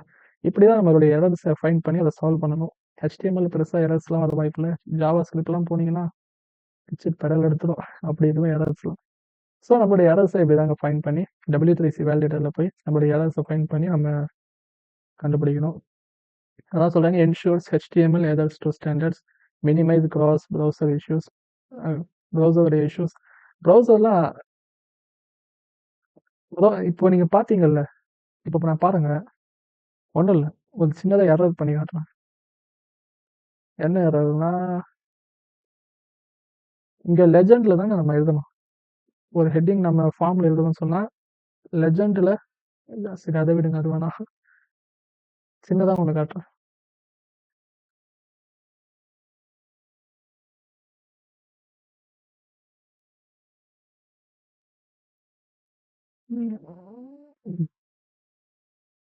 இங்க பார்த்தீங்கன்னா, H1 குடுத்து தான் நம்ம என்ன செய்யணும்னு சொன்னா, ஒரு ஹெட்டிங் எழுதணும். இல்லையா? நான் அத என்ன செய்றேன், H1 இல்லாம அந்த விஜய்ன்ற விஷயத்த நான் எழுதுறேன். இது ஒரு எரர் இது. ஓகேங்களா? இந்த எரர் வந்து நம்மளுடைய ப்ரௌசர் வந்து ஃபைண்ட் பண்ணுமான்னு சொன்னா, அது ஃபைண்ட்லாம் பண்ணாது. இங்க பார்த்தீங்கன்னா தெரியும். அந்த விஜய்ன்ற அந்த வேர்ட் வந்து இங்க வந்துருச்சு. அது ஆட்டோமேட்டிக்கா வந்துருச்சு. ஆனா இது வந்து நம்ம W3C வேலிடேட்டர் போய் பார்த்தோம்னு சொன்னா, இங்க ஒரு எரர் இருக்குப்பா அப்படின்னு சொல்லி காட்டும். ஆனா ப்ரௌசர் வந்து அந்த எரர்லாம் நமக்கு காட்டாது. ஸோ அததான் அந்த பாயிண்ட் தான் இங்க சொல்ல வராங்க. கிராஸ் ப்ரௌசரோட இஷ்யூஸ்லாம் என்ன செய்யுதுன்னு சொன்னா, இந்த W3C வேலிடேட்டர் வந்து நமக்கு ஃபைண்ட் பண்ணி அந்த எரர சால்வ் பண்ணா இது யூஸ் ஆகுது அப்படின்னு சொல்லி. ப்ரௌசர் வந்து நமக்கு பெருசா எரர்ஸ்லாம் ஃபைண்ட் பண்ணி இதுல எரர் இருக்குன்னு சொல்லாது. ஐடியில சில எரர்ஸ் காட்டும். அந்த பார்டர் பார்த்தீங்களா? அந்த ரெட் கலர் காட்டுது பார்த்தீங்களா? இது போல சில எரர்ஸ் காட்ட வாய்ப்பு இருக்கு. ஆனா மேக்ஸிமம் எரர்ஸ் இது மாரி காட்ட வாய்ப்பில்ல. ஸோ அதனால நம்ம போய் நம்மளுடைய கோடு கரெக்ட்டா இருக்கான்னு சொல்லி, இந்த வெப்சைட்ல போய் போட்டு நம்ம ஃபைல செக் பண்ணி, அதுல ஃபைண்ட் பண்ணி அத சால்வ் பண்றது. இது ஒரு நல்ல ஒரு பிராக்டிஸ். அது நம்மளுடைய நெறைய இஷ்யூஸ மினிமைஸ் பண்ணுது. அதே போல் helps in achieving better SEO. எஸ்இஓவில் நம்மளுடைய வெப்சைட்டு ரேங்க் ஆகி முன்னாடி வரதுக்கு இது ரொம்ப யூஸ்ஃபுல்லாக இருக்குது. டீபக் பண்ணுறதுக்கும் மெயின்டைன் பண்ணுறதுக்கும் இந்த வெப்சைட் வந்து யூஸ்ஃபுல்லாக இருக்கும். Optimises performance by reducing parsing errors. நிறைய எரர்ஸ் இருந்ததுன்னு சொன்னால் உங்களுடைய வெப்சைட்டுடைய பெர்ஃபார்மன்ஸ் வந்து ரொம்ப பேடாக இருக்கும். ஸோ அதை ஆப்டிமைஸ் பண்ணுறதுக்கு இந்த W3C வேலிடேட்டர் வந்து யூஸ்ஃபுல்லாக இருக்குன்னு சொல்கிறாங்க. ஸோ நமக்கு லெவல் 5 வந்து கம்ப்ளீட் ஆகிடுச்சுங்க. லெவல் 5 வந்து கம்ப்ளீட் ஆகிடுச்சு. லெவல் 3 போட்டிருக்கு, கண்டுக்காதீங்க. லெவல் 5 தான் பார்த்துக்கிட்டு இருக்கோம். ஸோ அதில் என்ன பார்த்தோம், இந்த ப்ரௌசர் டூல்ஸை பார்த்தோம். வியூ பேஜ் சோர்ஸ், ஒரு வெப்சைட்டில் ஒரு வெப்சைட்டுடைய கோடை எப்படி நம்ம கண்டுபிடிக்கிறதுன்னு சொல்லி அதை பார்த்தோம். அடுத்தது இன்ஸ்பெக்ட் எலமெண்ட். அதே கோடில் போயிட்டு நம்ம ஒரு எலமெண்ட்டை டார்கெட் பண்ணி அதை காப்பி பண்ணணும்னாலோ அது எப்படி அதை இன்ஸ்பெக்ட் பண்ணுறதுன்னு சொல்லி பார்த்தோம். அதே போல் ஒரு வெப்சைட்டை சிஎஸ்எஸ் இல்லாமல் HTML மட்டும் இருந்தால் எப்படி இருக்கும்னு சொல்லி பார்த்தோம். அப்புறம் ரெஸ்பான்ஸ் டிசைனை பற்றி பார்த்தோம். அதில் நிறைய ஃபோனோட ஸ்க்ரீனோட சைஸை வச்சு நம்ம பார்த்தோம். லைவாக HTML எடிட் பண்ணோம். நம்மளுடைய யூடியூபுடைய சப்ஸ்கிரைபரை மாற்றணும் பார்த்தீங்களா, லைவாக HTML எடிட் பண்ணோம். சிஎஸ்எஸ் லைவாக எடிட் பண்ணி அதோடைய கலரை நம்ம மாற்றணும். என்னுடைய யூடியூபுடைய அந்த பேருடைய கலரை. ஜாவா ஸ்கிரிப்ட் சின்னதாக ஒரு இன்ட்ரடக்ஷன் மாதிரி கொடுத்தேன். அது பெருசாக உள்ள போகலன்னா அப்போ தான் நம்ம என்ன சொன்னோம், இதெல்லாம் வந்து கிளைண்ட் நம்மளுடைய சிஸ்டமில் மட்டும்தான் இந்த சேஞ்சஸ்லாம் ஏற்படும், சர்வரில் அது ஏற்படாதுன்னு சொன்னோம். அப்புறம் W3C வேலிடேட்டரை யூஸ் பண்ணி எப்படி நம்மளுக்கு எரர்ஸை கோடில் இருக்க எரர்ஸை ஃபைண்ட் பண்ணி அதை சரி பண்ணுறது அப்படின்னு சொல்லி நம்ம பார்த்தோம். ஓகேங்களா. லெவல் 3 வந்து லெவல் 5 வந்து நமக்கு கம்ப்ளீட்டட். அடுத்த லெவல் போனஸ் லெவல் தான் நம்ம போக போகிறோம். அதுக்கு முன்னாடி இதுக்கான ஒரு ப்ராஜெக்ட் நீங்கள் செய்யுங்க. என்ன ப்ராஜெக்ட்னு சொன்னால், save source of Instagram in a file and check the render. Instagram உடைய தான் சொல்கிறாங்க, இன்ஸ்டாகிராம்குள்ளே போய் அந்த கோடை எடுங்கப்பா, வியூ பேஜ் சோர்ஸை கொடுத்து அந்த கோடை எடுங்க அப்படின்னு சொல்லி சொல்கிறாங்க. அதை எடுத்து உங்களோட VS கோடில் எடுத்து அதை ரெண்டர் பண்ணி அதை ஓட்டி பாருங்க அப்படின்னு சொல்கிறாங்க. ரெண்டாவது, inspect the likes elements on the page and read the code to understand. இன்ஸ்டாகிராமில் லைக்குன்ற, எனக்கு இன்ஸ்டாகிராம் பற்றி பெருசாக தெரியாதுங்க. ஏன்னு சொன்னால் இன்ஸ்டாகிராம்ன்ற ஒரு ஆப்பே என் ஃபோனில் கிடையாது. இன்ஸ்டாகிராமில் அதிகம் நான் போக மாட்டேன். அதை பற்றி எனக்கு தெரியல. அவங்க என்ன சொல்கிறாங்கன்னு சொன்னால், இன்ஸ்பெக்ட் த லைக் எலமெண்ட், அதில் லைக்ன்ற எலமெண்ட் இருக்கு இல்லையா, அதை இன்ஸ்பெக்ட் பண்ணி அதோடைய கோடை வந்து அண்டர்ஸ்டாண்ட் பண்ண சொல்கிறாங்க. அப்போ தான் என்ன சொல்கிறாங்கன்னா, change number of likes on your Instagram post. எப்படி சார் நச்சிங் சார் நம்ம என்ன பார்த்துக்கிட்டு இருந்தோம், முதலாளி வந்துட்டாருங்க, அதான் போயிட்டு லெவல் 3யோட ப்ராஜெக்ட் பற்றி தானே பார்த்துக்கிட்டு இருந்தோம். ஸோ என்ன செய்யுங்கன்னு சொன்னால், ப்ராஜெக்ட் செய்யுங்க. அந்த ப்ராஜெக்டில் இன்ஸ்டாகிராமில் போய் அதோடைய வியூ பேஜ் சோர்ஸை கிளிக் பண்ணி அதோடைய கோடு எடுங்க. கோடு எடுத்து அதை உங்களோட VS கோடில் போட்டு அதை நீங்கள் லைவ் சர்வரில் ஓப்பன் பண்ணி பாருங்கள் எப்படி அந்த கோடு வேலை செய்யுதுன்னு சொல்லி. ரெண்டாவது பாயிண்ட் என்ன சொல்கிறாங்க, inspect the like element on the page and read the code to understand. இன்ஸ்டாகிராமில் லைக் இருக்கு இல்லையா, அந்த லைக்கில் போய் என்ன செய்யுங்கன்னு சொன்னால், ரைட் கிளிக் பண்ணிங்கன்னு சொன்னால் கீழே இன்ஸ்பெக்ட் வரும். அதை இன்ஸ்பெக்ட் கொடுத்து அந்த எலமெண்ட்டில் இருக்கிற கோடை நீங்கள் படித்து அதை அண்டர்ஸ்டாண்ட் பண்ணுங்கன்னு சொல்கிறாங்க. மூணாவது என்ன சொல்கிறாங்க சொன்னால், change number of likes on your Instagram post. அந்த இன்ஸ்டாகிராம் போஸ்ட்டில் லைக்ஸ் இருக்கு இல்லையா, அந்த லைக்ஸை நான் எப்படி முன்னாடி சும்மா அந்த சேனலை ஹேக் பண்ண மாதிரி பண்ணணும். அதில் லைக்ஸ் சும்மா என்ன செய்யுங்கன்னு சொன்னால், உள்ள இன்ஸ்பெக்ட் கொடுத்து அந்த எலமெண்ட்டில் போய் லைக்ஸை உங்களுக்கு எவ்வளோ லைக்ஸ் வேணுமோ போட்டு விடுங்க, லைக்ஸை மாற்றி விடுங்கன்னு சொல்கிறாங்க. நாலாவது என்ன செய்யுங்க, நீங்கள் எழுதின கோடுலாம் இருக்கு இல்லையா, நீங்கள் இது வரைக்கும் வச்சு என்ன ப்ராஜெக்ட் பண்ணீங்கன்னு எனக்கு தெரியல. என்னோட சேம் ப்ராஜெக்ட் நீங்கள் பண்ணீங்களா, இல்லை உங்களுக்கு ஏற்ற போல் நீங்கள் போட்டு பண்ணீங்களான்னு சொல்லி எனக்கு தெரியல. ஆனால் என்ன ப்ராஜெக்ட் பண்ணாலும் என்ன செய்யுங்கன்னு சொன்னால், அந்த W3C வேலிடேட்டர் இருக்கு இல்லையா, அதில் போய் உங்களுடைய கோடை போட்டு வேலிடேட் பண்ணுங்கள். உங்கள் கோடில் எரர் இருக்கா இல்லையான்னு செக் பண்ணுங்கள். எரர் இருந்தால் அதை சால்வ் பண்ணுங்க அப்படின்னு சொல்லி சொல்கிறாங்க. ஸோ இந்த ப்ராஜெக்டை நீங்கள் பண்ணுங்கள். எக்ஸ்டர்னா ஓகே, நமக்கு லெவல் 5 வந்து கம்ப்ளீட் ஆகிடுச்சுங்க. லெவல் 5 கம்ப்ளீட் ஆகிடுச்சு. ப்ரௌசரை பற்றி சில டூல்ஸ்லாம் சொல்லி கொடுத்துருக்கேன். ஸோ நம்ம அடுத்த லெவலுக்கு வந்திருக்கோம். இது வந்து ஒரு போனஸ் லெவல். இதுக்கும் HTML-க்கும் பெருசாக சம்மந்தம் இல்லை. ஸோ இதில் என்ன பார்க்க போனோம்னு சொன்னால், GitHub pages and code space. இப்போ இந்த GitHub பேஜஸ்னால் என்ன சொன்னால், இப்போ வந்து நீங்கள் HTML உங்களுக்கு ஓரளவுக்கு தெரிஞ்சிருச்சு, நீங்கள் சில பேஜெல்லாம் உருவாக்குறீங்க, CSSலாம் நீங்கள் பண்ணுறீங்க அப்படின்னு சொன்னால், ஸோ இதில் ஒரு ப்ராப்ளம் என்னன்னு சொன்னால், இந்த கோடெல்லாம் நம்மளோட சிஸ்டமில் தான் இருக்கும். ஸோ நம்ம வந்து ஒருத்தவங்களுக்கு காட்டணும், நம்ம கிட்டேயாவது ஒருத்தவங்களுக்கு ஜாப் கேட்கணும், அவங்க உங்களுடைய ப்ராஜெக்ட்லாம் என்னன்னு கேட்குறாங்க, ஸோ அவங்களுக்குலாம் காட்டணும் அப்படின்னு சொன்னால், நம்மளோட கோட்லாம் என்ன செய்யணும்னு சொன்னால், சர்வரில் அவைலபிளாக இருக்கணும். ஸோ இப்போதைக்கு நீங்கள் போய் ஏதாவது நீங்கள் சர்வரில் ஏதாவது URL வாங்கினாலும் அது நீங்கள் காசு கட்ட வேண்டியதாக இருக்கும். ஸோ அப்படி காசு கட்டாமல் உங்களுடைய ப்ராஜெக்ட், உங்களுடைய கோட்லாம் நீங்கள் ஆன்லைனில் அவைலபிளாக வைக்கிறதுக்கு இந்த GitHub வந்து யூஸ் ஆகுது. அது எப்படி செய்கிறதுன்னு சொல்லி அது எப்படி என்ன ஏதுன்னு சொல்லிட்டு பார்ப்போம். 2வது கோட் ஸ்பேஸ்ன்னு ஒரு கான்செப்ட் வந்து இப்போ என்ன செஞ்சிருக்காங்கன்னு சொன்னா GitHubல புதுசா லான்ச் பண்ணியிருக்காங்க. அதான் சொல்றாங்க start coding instantly with code space. அதாவது நீங்க வந்து ஒரு விஎஸ் கோடு அப்படின்னு சொல்லி தனியா ஒரு இன்ஸ்டால் பண்ணவே தேவையில்ல. நீங்க GitHubல போனீங்கனால என்ன செய்யுது GitHub இப்போ அந்த GitHub மைக்ரோசாஃப்ட் வந்து என்ன செஞ்சிருக்குன்னு சொன்னா GitHub இப்போ வாங்கிடுது. ஸோ அது என்ன ஆயிடுச்சுன்னு சொன்னா இப்போ என்ன செய்றாங்க GitHubக்குள்ளேயே என்ன செஞ்சிருக்காங்கன்னு சொன்னா நமக்கு விஎஸ் கோடு மாரி ஒரு கொடுத்துருக்காங்க. அதுக்குள்ளேயே என்ன செய்யலாம், நீங்க லேப்டாப்பா இருக்கட்டும், டெஸ்க்டாப்பா இருக்கட்டும், டேப்லெட்டா இருக்கட்டும், இதுக்குள்ள போனீங்கனாலும் அந்த விண்டோக்குள்ள போயிட்டீங்கன்னா ஓகே.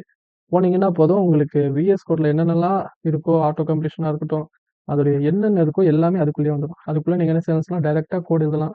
டைரக்ட்டா நீங்க எல்லாமே பண்ணிக்கலாம். ஸோ அந்த கோட் ஸ்பேஸ்லாம் எப்படி பண்றதுன்னு சொல்லி பார்ப்போம். ஸோ இந்த GitHubல அ இந்த போனஸ்ல ஒரு 2 சாப்டர் இருக்கு. ஃபர்ஸ்ட் சாப்டர்ல என்ன செய்வோம், GitHubல வெர்ஷன் கண்ட்ரோல்னா என்னன்னு சொல்லி பார்ப்போம். 2வது Git அண்ட் GitHubனா என்ன சொல்லி பார்ப்போம். நம்ம என்ன செய்வோம்னு சொன்னா ஒரு புதுசா ஒரு ஃப்ரெஷ்ஷான அக்கவுண்ட் கிரியேட் பண்ணுவோம். அதுல ஒரு ரெப்போவ கிரியேட் பண்ணுவோம்.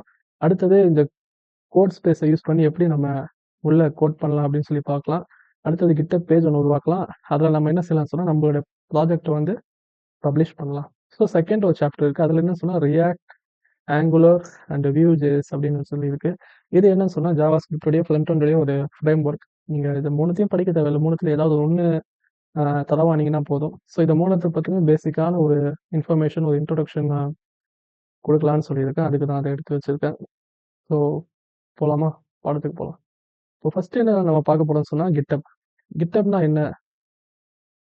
GitHubனா என்ன சொன்னா, Gitன்னு சொன்னா என்னன்னு சொன்னா இது வந்து ஒரு வெர்ஷன் கண்ட்ரோல். வெர்ஷன் கண்ட்ரோல்னா உங்களுக்கு புரியும்ல. ஏகப்பட்ட வெர்ஷன் வந்து நம்முடைய கோட் மாறிக்கிட்டே இருக்கும். காலம் மாற மாற என்ன செய்யும்னு சொன்னா வெர்ஷன் வந்து மாறிக்கிட்டே இருக்கும். ஸோ அதான் இதுக்கு டெஃபினிஷன் என்ன சொல்றாங்கன்னு சொன்னா a system to track changes in files over time. நீங்க ஒரு ஃபைல கிரியேட் பண்றீங்க. நீங்க ரொம்ப ஒரு 2 வருஷத்துக்கு முன்னாடி ஏதோ ப்ராஜெக்ட் ஒரு ஃபைல் கிரியேட் பண்ணியிருக்கீங்க. ஸோ இப்போ வெர்ஷன் மாறி இருக்கலாம். ஸோ நான் பழைய வெர்ஷனுக்கு போய் போகணும். அந்த ஃபைல்ல ஏதாவது சேஞ்சஸ் பண்ணணும், ஏதாவது எடுக்கணும், வைக்கணும்னு சொன்னா, ஸோ அந்த பழைய வெர்ஷனுக்கு போய் என்ன செய்யலாம்னு சொன்னா, உங்களுடைய கோட நீங்க பார்க்கலாம். ஸோ இந்த மாரி வெர்ஷன் அந்த கோடு மாறிக்கிட்டே இருக்கும். அந்த வெர்ஷன நம்ம என்ன செய்யலாம்னு சொன்னா போய் பார்க்க முடியும். ஸோ அதுதான் வெர்ஷன் கண்ட்ரோல். இதுக்கு முன்னாடி என்ன இருந்ததுன்னு சொன்னா, SVN அப்படின்னு சொல்லி ஒண்ணு இருந்தது. இந்த Git வரதுக்கு முன்னாடி SVN அப்படின்னு சொல்லி ஒரு விஷயம் இருந்தது. அதுல தான் என்ன செஞ்சாங்கன்னு சொன்னா, எல்லாரும் தன்னுடைய கோட போடுறதா இருக்கட்டும், ப்ராஜெக்ட் போடுறதா இருக்கட்டும், கொலாபரேட் பண்றதா இருக்கட்டும், எல்லாம் இதுல தான் செஞ்சுட்டு இருந்தாங்க. ஸோ இப்போதான் என்ன செஞ்சிருக்காங்கன்னு சொன்னா, எல்லாம் கொஞ்சம் கொஞ்சமா அதுலேருந்து Gitக்கு மாறி வந்துகிட்டு இருக்காங்க. ஸோ இதோடைய பர்ப்பஸ் என்னன்னு சொன்னா, help in team work and fix mistakes. So இது வெர்ஷன் கண்ட்ரோல்னாலே என்னன்னு சொன்னா, ஒண்ணு வெர்ஷனை என்ன செய்யலாம்னு சொன்னா, பின்னாடி போய் அதுல வெர்ஷன மாத்தி மாத்தி நம்ம பார்த்துக்கலாம். இன்னொரு விஷயம் என்னன்னு சொன்னா, உங்களோட டீமோட கொலாபரேட் பண்ணி நீங்க என்ன செய்யலாம்னு சொன்னா வேலை செய்யலாம். ஒருத்தர் HTML உடைய கோட் எழுதுறாரு, ஒருத்தர் CSS ஓட கோட் எழுதுறாரு. இவங்க எல்லாமே என்ன செய்யலாம்னு சொன்னா, ஒரு இடத்துல வந்து ஒண்ணு சேரணும். ஒரு இடத்துல ஷேர்டு கனெக்ட் இருக்கணும். எல்லாரும் ஒரே இடத்துல வந்து கொலாபரேட் பண்ணணும் அப்படின்னு சொன்னா, அது இந்த Gitல நம்ம கொலாபரேட் பண்ணலாம். அதேபோல ஃபைல்ஸ்ல இருக்க மிஸ்டேக்ஸையும் டீபக் பண்றதுக்கு இது வந்து யூஸ் ஆகும். அடுத்தது என்ன சொன்னா ஸ்னாப்ஷாட். ஈச் கமிட் சேவ்ஸ் எ ஃபைல் வெர்ஷன். இதுல Git வந்து எப்படி வேலை செய்யுதுன்னு சொன்னா, கமிட்ல வேலை செய்யுது. அதாவது இப்போ நீங்க ஒரு ஃபைல கிரியேட் பண்றீங்க. அந்த ஃபைல்ல ஏதாவது சேஞ்சஸ் பண்றீங்க. அது சேஞ்சஸ் பண்ணி என்ன செய்றீங்கன்னா, கமிட் குடுத்தீங்கன்னு சொன்னா, அது வந்து கமிட் புஷ் பண்ணும். ஸோ இத பத்திலாம் நான் இப்போ டீட்டெயிலா சொல்ல விரும்பல. ஏன்னு சொன்னா, நான் GitHub பத்தி தனியா ஒரு வீடியோவே பண்றேன். அது ஒரு பெரிய சப்ஜெக்ட் அது. அதுல நெறைய கமாண்ட்ஸ் இருக்கும். அந்த கமாண்ட பத்திலாம் சொல்லணும். ஸோ அதனால நான் தனியா அத பத்தி வீடியோ பண்றேன். இது ஜஸ்ட் ஒரு இன்ட்ரோடக்ஷன் மாரி தான். ஸோ இந்த Git வந்து எப்படி வேலை செய்யுதுன்னு சொன்னா, பிரான்ச்சிங், மெர்ஜ் அண்ட் இந்த கான்செப்ட்ல வேலை செய்யுது. பிரான்ச்சிங் சொன்னா அதான் சொன்னேன் பார்த்தீங்களா? ஒரு ப்ராஜெக்ட் எடுக்குறீங்க. அந்த வெர்ஷன்ல நீங்க ஒரு கோட் எழுதுறீங்க. உங்க ஃப்ரெண்ட் ஒரு கோட் எழுதுறாரு. HTML, CSS இன்னொருத்தர் JavaScript எழுதுறாரு. இது மாரி பிரான்ச்சா போய் என்ன செய்யலாம்னு சொன்னா, கடைசியா இப்போ எல்லாரும் ஒவ்வொரு ஃபீச்சர் அதுல உண்டாக்கிட்டாங்க. இப்ப என்ன செய்யலாம்னு சொன்னா வந்து மெர்ஜ் பண்ணிக்கலாம். வேற பிரான்ச்சிங்கா கோட் எடுத்துட்டு போய் வந்து ஒரு இடத்துல என்ன செய்யலாம்னு சொன்னா மெர்ஜ் பண்ணிக்கலாம். அதான் இந்த கான்செப்ட். அன்டோன்னு சொன்னா easy to revert to old file versions. அதான் சொன்னேன்ல, நம்மளுடைய ஃபைலுடைய ஓல்டு வெர்ஷன் போடணும்னு சொன்னா, நம்ம அத போய் நம்மளால பார்க்க முடியும். அதுல கொலாபரேட் பண்ணி ஏதாவது சேஞ்சஸ் பண்றதோ, என்னென்ன பண்ணணுமோ நம்ம பண்ணிக்கலாம். இப்போ நெக்ஸ்ட் என்னன்னு சொன்னா, Git அண்ட் GitHubனா என்னன்னு சொல்லி நம்ம கொஞ்சம் டீட்டெயிலா பார்ப்போம். இப்போ சிம்பிளா புரியுற மாரி சொல்லணும்னு சொன்னா, இந்த Git இருக்கே, இது Git வந்து ரொம்ப வருஷமா இருக்கு. இந்த Gitட்ட எழுதுனது யாருன்னு சொன்னா, லினக்ஸ் OS இருக்கு இல்லையா? அதோடைய ஃபவுண்டர் தான் இத எழுதுனது. ஸோ அவங்க இது எழுதுனதுக்கான காரணமே என்ன சொன்னா, லினக்ஸ மெயின்டெயின் பண்றதுக்கு தான்.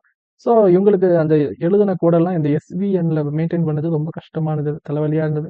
ஸோ அதனால என்ன செஞ்சாங்கன்னு சொன்னா, இவங்க Gitன்ற அவங்களுடைய வெர்ஷனுடைய கண்ட்ரோல் சிஸ்டமே என்ன செஞ்சாங்கன்னு சொன்னா, அவங்க தனியா எழுதுனாங்க. ஸோ அவங்க எழுதுனது தான் Git. ஸோ அந்த Gitன்னா என்னன்னு சொன்னா, Git எழுதியாச்சு. இப்ப இந்த GitHub என்னன்னு சொன்னா, அவங்க எழுதின கோட்லாம் இருக்கு இல்லையா? அந்த கோடெல்லாம் என்ன செஞ்சாங்க, ஒரு அந்த கோடு ப்ராஜெக்ட் என்ன செய்யணும், ஒரு சர்வர்ல போய் ஷோ பண்ணணும்னு சொன்னா, அது காசு கட்டி ஷோ பண்ற மாரி இருந்தது. அந்த ப்ராப்ளம சால்வ் பண்ண தான் இந்த GitHub வந்துச்சு. ஸோ இந்த GitHub என்ன சொன்னா, நமக்கு ஒரு ப்ராஜெக்ட் இருக்கு, நம்மளுடைய கோடு இருக்கு. இத நம்ம வந்து சர்வர்ல வைக்கணும். ஒரு ஹோஸ்டிங் பண்ணணும்னு சொன்னா, ஸோ இந்த GitHub என்ன செய்யுதுன்னு சொன்னா, நமக்கு ஃப்ரீயாவே ஹோஸ்டிங் பண்ணி குடுக்குது. நீங்க எந்த காசும் கட்ட தேவையில்ல. அதுக்கான மெயின்டெனன்ஸ், சர்வர் மெயின்டெனன்ஸ், அதுல ஸ்டோரேஜ் எல்லாம் நான் பார்த்துக்கிறேன்ப்பா. நீங்க ஜஸ்ட் உங்களுடைய ப்ராஜெக்ட்ட மட்டும் நீங்க என்ன செய்யலாம்னு சொன்னா, பப்ளிஷ் பண்ணலாம். நீங்க ஹோஸ்டிங் பண்ணலாம். ஃப்ரீ ஆஃப் காஸ்டிங்ல நீங்க ஹோஸ்டிங் பண்ணலாம்னு சொல்லி, அந்த ப்ராப்ளம சால்வ் பண்ண வந்தது தான் இந்த GitHub. ஸோ இத கொஞ்சம் பார்ப்போம். Git நம்ம பார்த்தோம். Definition a software tool that track changes in code, enabling collaboration and version control. Version கண்ட்ரோலா இருக்கட்டும், கொலாபரேஷன் பண்றதா இருக்கட்டும், டீமோட கொலாபரேட் பண்ணி ஒரு இடத்துல கோட் பண்றதா இருக்கட்டும், கோட்ல சேஞ்சஸ் பண்ணதா இருக்கட்டும், இதெல்லாம் Gitல பண்ணலாம். அதேபோல கமிட்னா என்னன்னு சொல்லி நான் சொன்னேன். இது வந்து பிரான்ச் கான்செப்ட்ல வேலை செய்யுதுன்னு நம்ம சொன்னோம். பிரான்ச்ல போயிட்டு வந்து ஒரு இடத்துல மெர்ஜ் ஆகிட்டான் அப்படின்னு சொல்லி சொன்னோம். இப்போ இந்த GitHub பத்தி பார்ப்போம். GitHub உடைய டெஃபினேஷன் என்ன சொன்னா, web service for hosting and collaborating on Git repository. Gitோடைய ரெபாசிட்டரி இருக்கு இல்லையா, இதுல நம்ம கொலாபரேட் பண்றது, நம்மளுடைய ப்ராஜெக்ட் கோட எல்லாமே என்ன செய்யலாம்னு சொன்னா, ஒரு இன்டர்நெட்ல நம்மளுடைய கோட்லாம் ஷோ பண்றதுக்கு என்ன செய்யலாம்னு சொன்னா, இந்த GitHub வந்து ஒரு வெப் சர்வீஸா இது வந்து யூஸ் ஆகுது. ஸோ இப்போ நம்ம ரெஸ்யூம்ல என்ன செய்யலாம்னு சொன்னா, GitHubல போய் நீங்க உங்களுடைய கோட போட்டு என்ன செய்யலாம்னு சொன்னா, அது உங்களுக்கு ஒரு URL குடுக்கும். அந்த லிங்க்க உங்களுடைய ரெஸ்யூம்ல லிங்க் பண்ணீங்கன்னு சொன்னா, உங்களுடைய ரெஸ்யூம் வந்து ஒரு ஸ்ட்ராங்கா இருக்கும். ஸோ அவங்க என்ன செய்வாங்க, டைரக்ட்டா உங்க லிங்க்க போய் நீங்க பார்ப்பாங்க. நீங்க 2 வருஷமா, 3 வருஷமா ஏதோ ஒரு ப்ராஜெக்ட் செஞ்சிருக்கீங்கன்னு சொன்னா, ஸோ அந்த GitHubல எல்லா ரெக்கார்டும் இருக்கும். இது வந்து உங்களுடைய ரெஸ்யூம்ல கொஞ்சம் ஸ்ட்ராங்கா நிக்கும். ஸோ நம்முடைய கோட வந்து பப்ளிக் அவைலபிளா காட்டுறதுக்காக வேண்டி, நம்ம ஃப்ரீ ஹோஸ்டிங் பண்றதுக்காக வேண்டி செயல்படக்கூடியது தான் என்னன்னு சொன்னா, இந்த GitHub அப்படின்ற இந்த விஷயம். ஓகேங்களா? இதுல சில கான்செப்ட் இருக்கு. ஃபோர்க் இருக்கு, புல் ரிக்வெஸ்ட் இருக்கு, இஷ்யூஸ் இருக்கு. இதெல்லாம் என்னன்னு சொல்லி நான் தெளிவா GitHub உடைய வீடியோல சொல்றேன். இப்ப சும்மா சொல்றேன். ஃபோர்க்னா ஒண்ணும் இல்ல. ஒரு எக்ஸிஸ்டிங் ஒரு ரெப்போ இருக்கு. ஒரு ஃபோல்டர் இருக்கு. அந்த ரெப்போவ நீங்க காப்பி பண்ணி, உங்களுடைய விஷயங்கள நீங்க அத மெயின்டெயின் பண்ணிக்கிட்டு போலாம். அது ஃபோர்க்ன்னு சொல்லப்படுது. புல் ரிக்வெஸ்ட்ன்னு சொன்னா, இப்ப அதோட ஒரு ரெப்போ இருக்கு. அந்த ரெப்போல என்ன செய்யலாம்னு சொன்னா, நீங்க அவங்களுடைய கோட்ல ஏதாவது பக் இருந்ததுன்னு சொன்னா, அத ஃபிக்ஸ் பண்ணி, அவங்களுக்கு புல் ரிக்வெஸ்ட் குடுத்து, இது போல உங்க இதுல இந்த கோட்ல வந்து இந்த இஷ்யூ இருந்தது. அந்த பக் இருந்தது. அத நான் ஃபிக்ஸ் பண்ணியிருக்கேன். ஸோ அதனால புல் ரிக்வெஸ்ட் குடுத்து, இந்த கோட அதோட மெர்ஜ் பண்ணிக்கங்க அப்படின்னு நீங்க புல் ரிக்வெஸ்ட் குடுக்கலாம். இதனால என்ன ஒரு பெனிஃபிட்ன்னு சொன்னா, நீங்க வந்து உங்களுடைய ரெஸ்யூம்ல நீங்க இத இன்க்ளூட் பண்ணலாம். ஏதாவது ஒரு பெரிய ஒரு ப்ராஜெக்ட்ல நீங்க ஒரு ஓப்பன் சோர்ஸ் ப்ராஜெக்ட்ல நீங்க வேலை செஞ்சிருக்கீங்க. அதுல பக் ஃபைண்ட் பண்ணியிருக்கீங்க. அத இது மாரி ஃபிக்ஸ் பண்ணியிருக்கீங்கன்னு சொன்னா, ஒரு ஓப்பன் சோர்ஸ்ல ப்ராஜெக்ட் பண்ணியிருக்கீங்கன்னு சொன்னா, அதுவே ஒரு பெரிய வேல்யூ தான் உங்களுடைய ரெஸ்யூம்ல. ஸோ இது ரெஸ்யூம்ல பெரிய ஒரு வேல்யூவா இருக்கும். வேலை கிடைக்கிறது கொஞ்சம் ஈஸியா இருக்கும். நீங்க இது மேல அதிகமா இது மாரியான ஓப்பன் சோர்ஸ் ப்ராஜெக்ட்ல வேலை செய்யுங்க. கோடிங்க கத்துக்கிட்டு. அதேபோல இஷ்யூஸ் என்னன்னு சொன்னா, used for tracking bugs and இஷ்யூன்ற ஒரு ஃபீச்சர் இருக்கு. அது நம்மளுடைய பக்ஸ ட்ராக் பண்றதுக்கு சில ஃபியூச்சர் ஐடியாஸ்க்கு இது வந்து என்ன செய்யுதுன்னு சொன்னா, யூஸ்ஃபுல்லா இருக்கு. Git அண்ட் GitHub பத்தி ஒரு சிம்பிளா நான் சொல்லியிருக்கேன். சிம்பிளா சொல்லணும்னா, அதாங்க Gitன்னு சொன்னா நம்மளுடைய நம்முடைய ஒரு ஃபோன்ல ஒரு ஃபோட்டோ இருக்குன்னு வைங்களேன், அந்த ஃபோட்டோவ நம்முடைய ஃபோன்லயே வச்சுக்கலாம் போல. GitHubன்னு சொன்னா இப்போ முன்ன காலத்துலலாம் நீங்க பார்த்தீங்கன்னு சொன்னா, நாங்கலாம் என்ன செய்வோம்னு சொன்னா, ஒரு ஃபோன்லேருந்து ஃபோட்டோவ இன்னொரு ஃபோனுக்கு மாத்துறதுக்கு இந்த ப்ளூடூத் தான் யூஸ் பண்ணுவோம். கிட்ட ஃபோன வச்சுக்கிட்டு, ப்ளூடூத் ஆன் பண்ணிக்கிட்டு, ஒரு ஃபோட்டோ இதுலேருந்து ஃபோட்டோவோ, ஆடியோவோ, வீடியோவோ ட்ரான்ஸ்ஃபர் பண்றதுக்கு இப்படி தான் ட்ரான்ஸ்ஃபர் பண்ணிட்டு இருந்தோம். ஸோ Facebook, Instagramலாம் வந்ததுக்கப்புறம் என்னாச்சு? அவங்க என்ன சொன்னாங்க, "நீங்க எதுக்குப்பா இதுமாரி ப்ளூடூத் யூஸ் பண்ணி அத மாத்திக்கிட்டு இருக்கீங்க? நீங்க டைரக்ட்டா என்ன செய்யுங்கன்னு சொன்னா, ஒரு வெப் சர்வர்ல ஹோஸ்டிங் பண்ணுங்க உங்க ஃபோட்டோவ. உங்க இமேஜஸ போடுங்க. அது என்ன செய்யும்னு சொன்னா எல்லாரும் வந்து பார்ப்பாங்க." அதே போல தான் Gitன்றது நம்மளுடைய ஃபோன்ல நம்மளுடைய சிஸ்டம்லயே வைக்கிறது போல, GitHubன்றது Gitஓட ஒரு வெப் சர்வர் போல. நீங்க இத கொஞ்சம் இதுல போய் ஹோஸ்டிங் பண்ணிட்டீங்கன்னு சொன்னா, எல்லாரும் பார்ப்பாங்க உங்களுடைய கோட. ஸோ அதுதான் சிம்பிள் கான்செப்ட். இப்ப புரிஞ்சிருக்கும்னு நெனைக்கிறேன். நெக்ஸ்ட் என்னன்னு சொன்னா, ஒரு அக்கவுண்ட்ட நம்ம என்ன செய்யலாம்னு சொன்னா, GitHub உடைய ஒரு அக்கவுண்ட்ட கிரியேட் பண்ணலாம். GitHub உடைய அக்கவுண்ட்ட நம்ம லைவா கிரியேட் பண்ணி, அதுல எப்படி நம்மளுடைய அந்த ரெப்போலாம் கிரியேட் பண்றதுன்னு சொல்லி இப்ப நம்ம பார்ப்போமா? நான் என்ன செய்றேன், ப்ரௌசர்ல போயிட்டு GitHubன்னு சொல்லி நீங்க டைப் பண்ணாலே வந்துரும். வந்துருச்சா? GitHub. GitHubல இங்க ஃபர்ஸ்ட்ல இருக்கா github.com. அதுக்குள்ள போனீங்கன்னு சொன்னா, இது வந்து என்னோட பேஜ்க்கு காட்டுது. நான் என்ன செய்யலாம்னு சொன்னா, ஃப்ரெஷ்ஷாவே ஒண்ணு ஓப்பன் பண்றேன். ஃப்ரெஷ்ஷா. என் கூடயே சேர்ந்து நீங்களும் என்ன செய்யுங்கன்னு சொன்னா, ஓப்பன் பண்ணுங்க. ஆல்ரெடி அக்கவுண்ட் இருக்கிறவங்க ஓகே. அக்கவுண்ட் இல்லாதவங்க, GitHubனா என்னன்னே தெரியாதவங்க, நம்ம கூடயே அப்படியே டிராவல் பண்ணுங்க. நான் இப்ப என்ன செய்றேன், GitHub அப்படின்னு சொல்லி போட்டு அதுக்குள்ள போறேன். போனேன்னு சொன்னா, இப்போ எங்க போகுது? நான் ஒரு இன்காக்னிட்டோ விண்டோக்குள்ளே போயிட்டு நான் இப்போ என்ன செய்கிறேன்,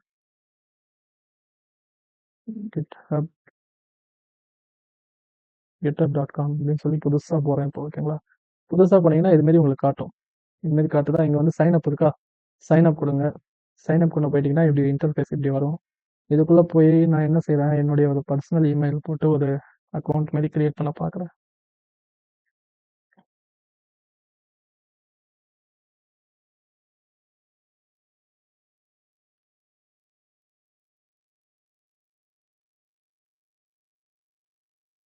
ஓகே, இமெயில் போட்டு நெக்ஸ்ட்டு போங்க.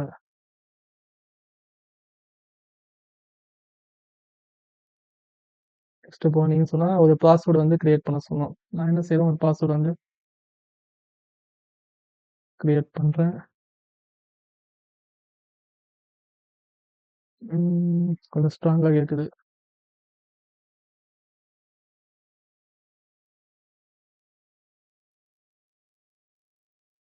ஓகே, ஸ்ட்ராங் ஆகிடுச்சா? பாஸ்வேர்டு கிரியேட் பண்ணிட்டீங்கன்னு சொன்னால் ஒரு யூசர் நேமை கிரியேட் பண்ணுங்க. ஏதாவது யூசர் நேம்.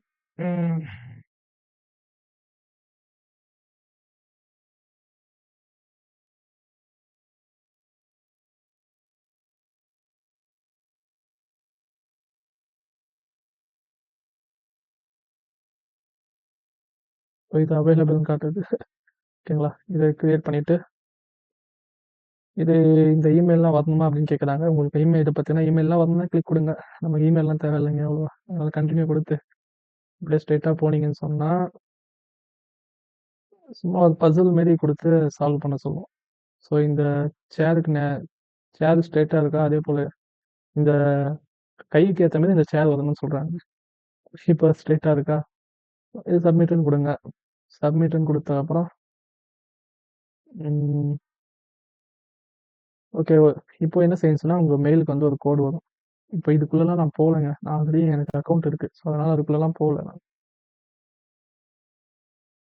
அதை தூக்கி நீங்கள் போட்டிங்கன்னு சொன்னால் இப்போ உங்களுக்கு வந்து என்ன செய்யணும்னு சொன்னால் GitHub வந்து அது ஓப்பன் ஆனால் எப்படி இருக்குன்னு நான் காட்டுறேன். அது ஓப்பன் ஆச்சுன்னா இன்டர்ஃபேஸ் வந்து உங்களுக்கு மேக்ஸிமம் இப்படி தான் இருக்கணும். இப்படி தான் இருக்கும் இன்டர்ஃபேஸ் வந்து.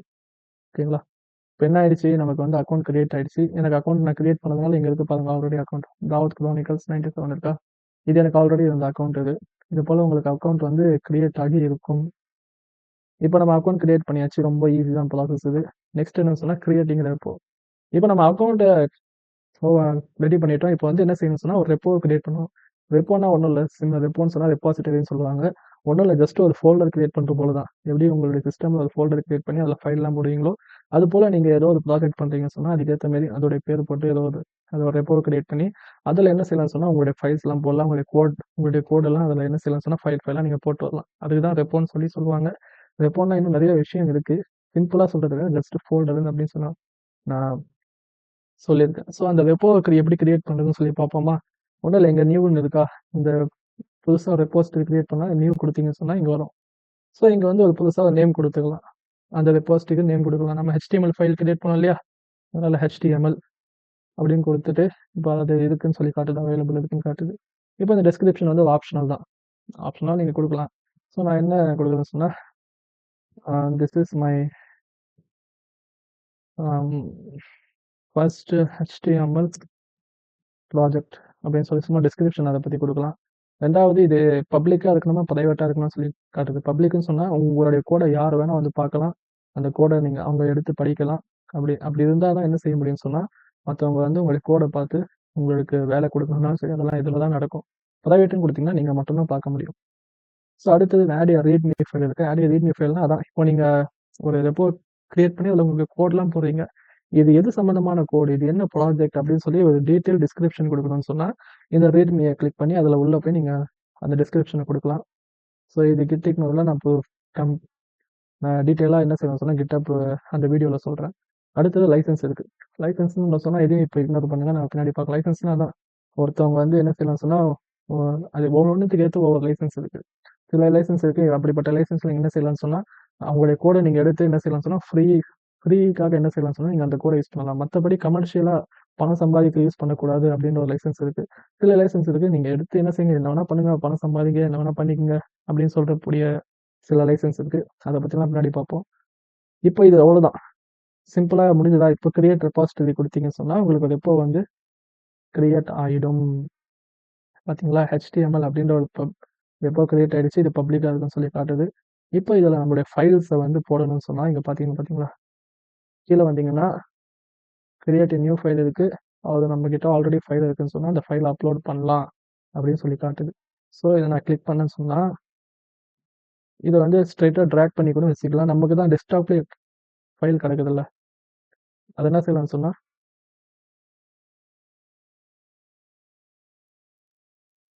நம்ம என்ன செய்யலாம்னு சொன்னால் ஃபோல்டரை ட்ராக் பண்ணி இங்கே போட்டுக்கலாமா? ஸோ டெஸ்க்டாப்பில் இருக்குதா, இருந்தாலும் நான் ஃபோல்டருக்குள்ளே போகிறேன். ஃபோல்டருக்குள்ளே போயிட்டு நான் இப்போ என்ன செய்யறேன்னு சொன்னால் ஒவ்வொரு ஃபைலாக ட்ராக் பண்ணுறேன். நான் முதல்லயே மொத்தமாக ஒன்று ட்ராக் பண்ணேன், அது சரியாக வரல. ஸோ அதனால் ஒன்றா ட்ராக் பண்ணி நான் உள்ளே போடுறேன். இமேஜஸ் போட்டாச்சா? நெக்ஸ்ட்டு வந்து CSS, நெக்ஸ்ட்டு வந்து அசெட்ஸ். இப்போ எல்லா ஃபைலும் என்ன பண்ணியாச்சுன்னு சொன்னால் இங்கே உள்ளே போட்டாச்சு. இப்போ போய் பார்த்தீங்கன்னு சொன்னால் இங்கே தெரியும், இங்கே இருக்கா index.html ஃபைல் இருக்குது, இமேஜஸ்லாம் தனித்தனியாக வந்துடுச்சு. இது வந்து நம்ம மெயினில் போகும்போது கரெக்டாக அது ஃபோல்டராக வந்துடும். பார்த்தீங்கன்னா எல்லா ஃபைலும் இங்கே வந்துடுச்சு. இப்போ என்ன செய்யுங்கன்னு சொன்னால், இந்த கமிட் சேஞ்சஸ்னால் என்ன சொன்னால், நம்ம ஏதாவது ஒரு அந்த ஃபைல் ஏதாவது சேஞ்ச் பண்ணுறோம்னு சொன்னால், இதை கமிட் பண்ணோம்னு சொன்னால் அது போய் சேஞ்ச் ஆகுங்க. அதனால தான் இந்த கமிட் சேஞ்ச் அப்படின்னு சொல்லி இங்கே காட்டுது.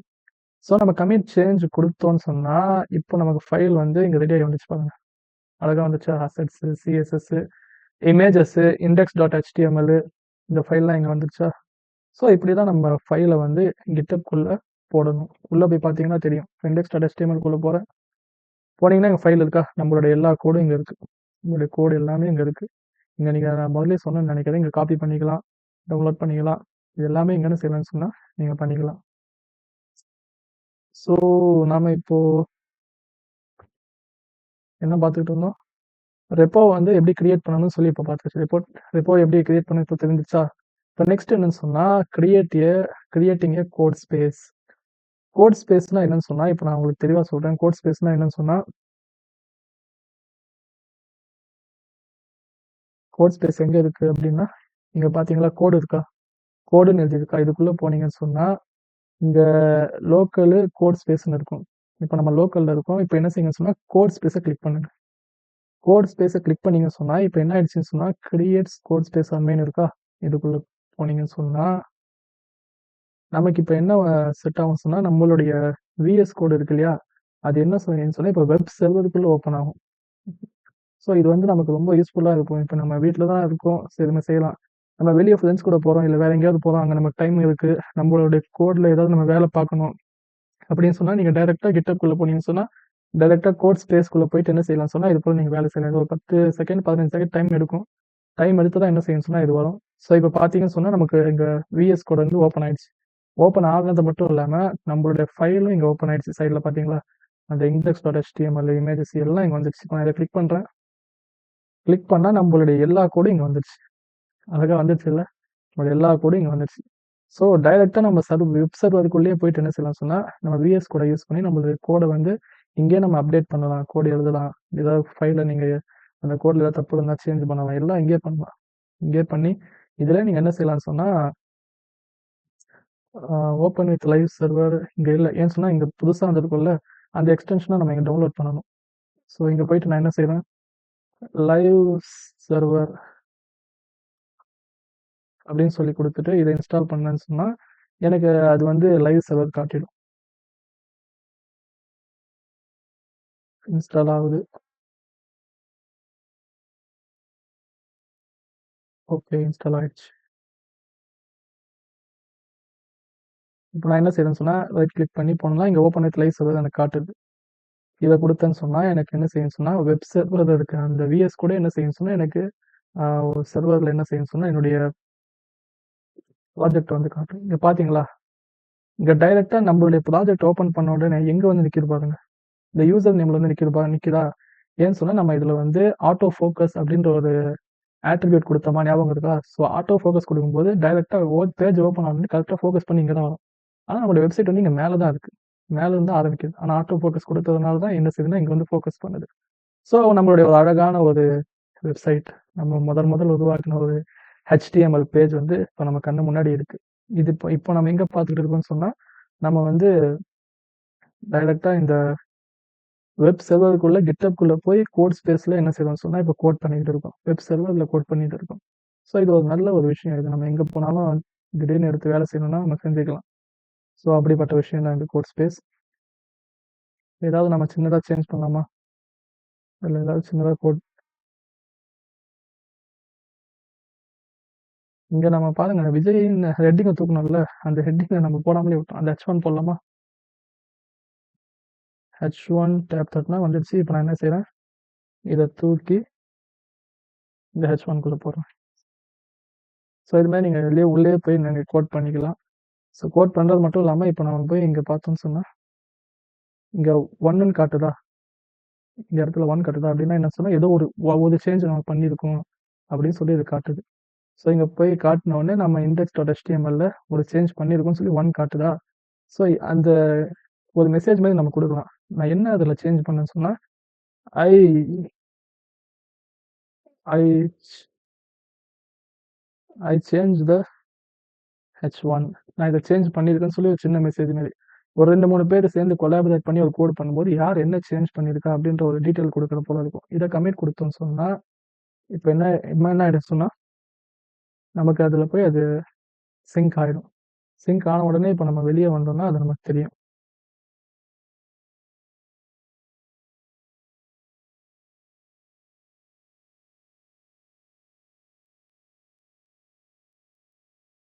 நான் ரீஃப்ரெஷ் பண்ணுறேன்.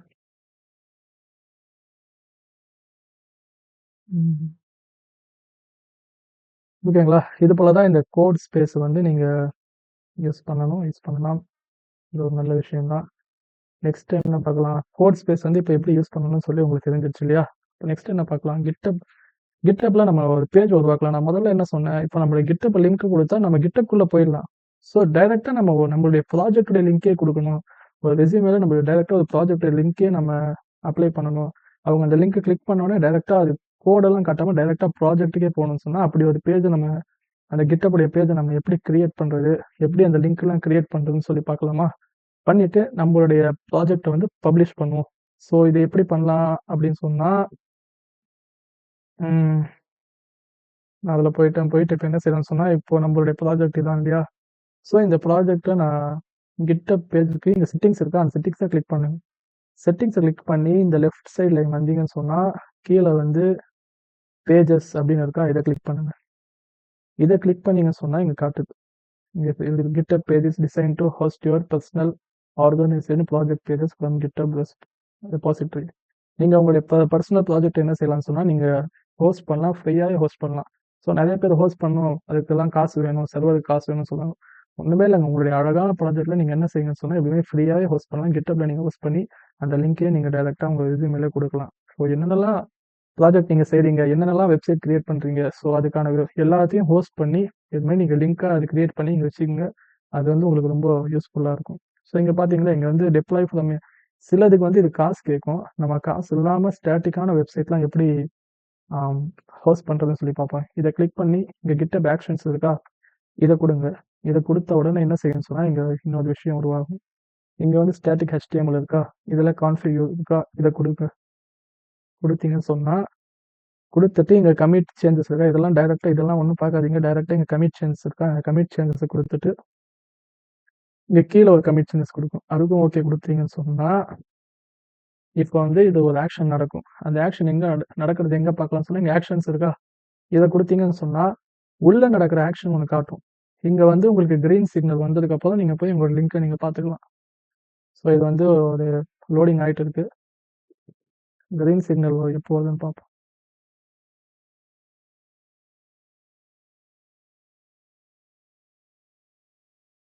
ஓகே, இப்போ கிரீன் சிக்னல் வந்ததுக்கப்புறம் நம்ம இப்போ என்ன செய்யணும், மறுபடியும் செட்டிங்ஸ் போகணும். நான் ஒரு ரீஃப்ரெஷ் பண்ணுறேன்.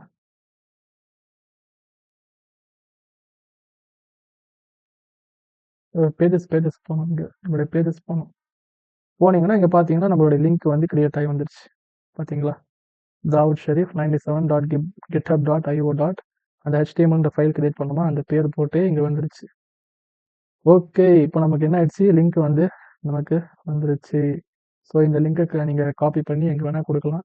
ஸோ இப்போ நம்மளுடைய வெப்சைட்ட விசிட் பண்ணி பார்ப்போமா? ஸோ இந்த லிங்க்க நம்ம கிளிக் பண்ணா டைரக்ட்டா எங்க கூட்டிட்டு போகும் பாருங்க. ஸ்ட்ரெயிட்டா நம்மளுடைய ப்ராஜெக்ட்கே வந்துட்டோம் பாருங்க. கோடுலாம் இல்லாம ஸ்ட்ரெயிட்டா டைரக்ட்டா நம்ம ப்ராஜெக்ட்டே ஒருத்தவங்க பார்க்கணும்னு சொன்னா, இப்படி ஒரு லிங்க்க கிரியேட் பண்ணி நீங்க என்ன செய்யலாம்னு சொன்னா, நீங்க வந்து அவங்களுக்கு குடுக்கலாம். லிங்க்க காப்பி பண்ண முடியுதா?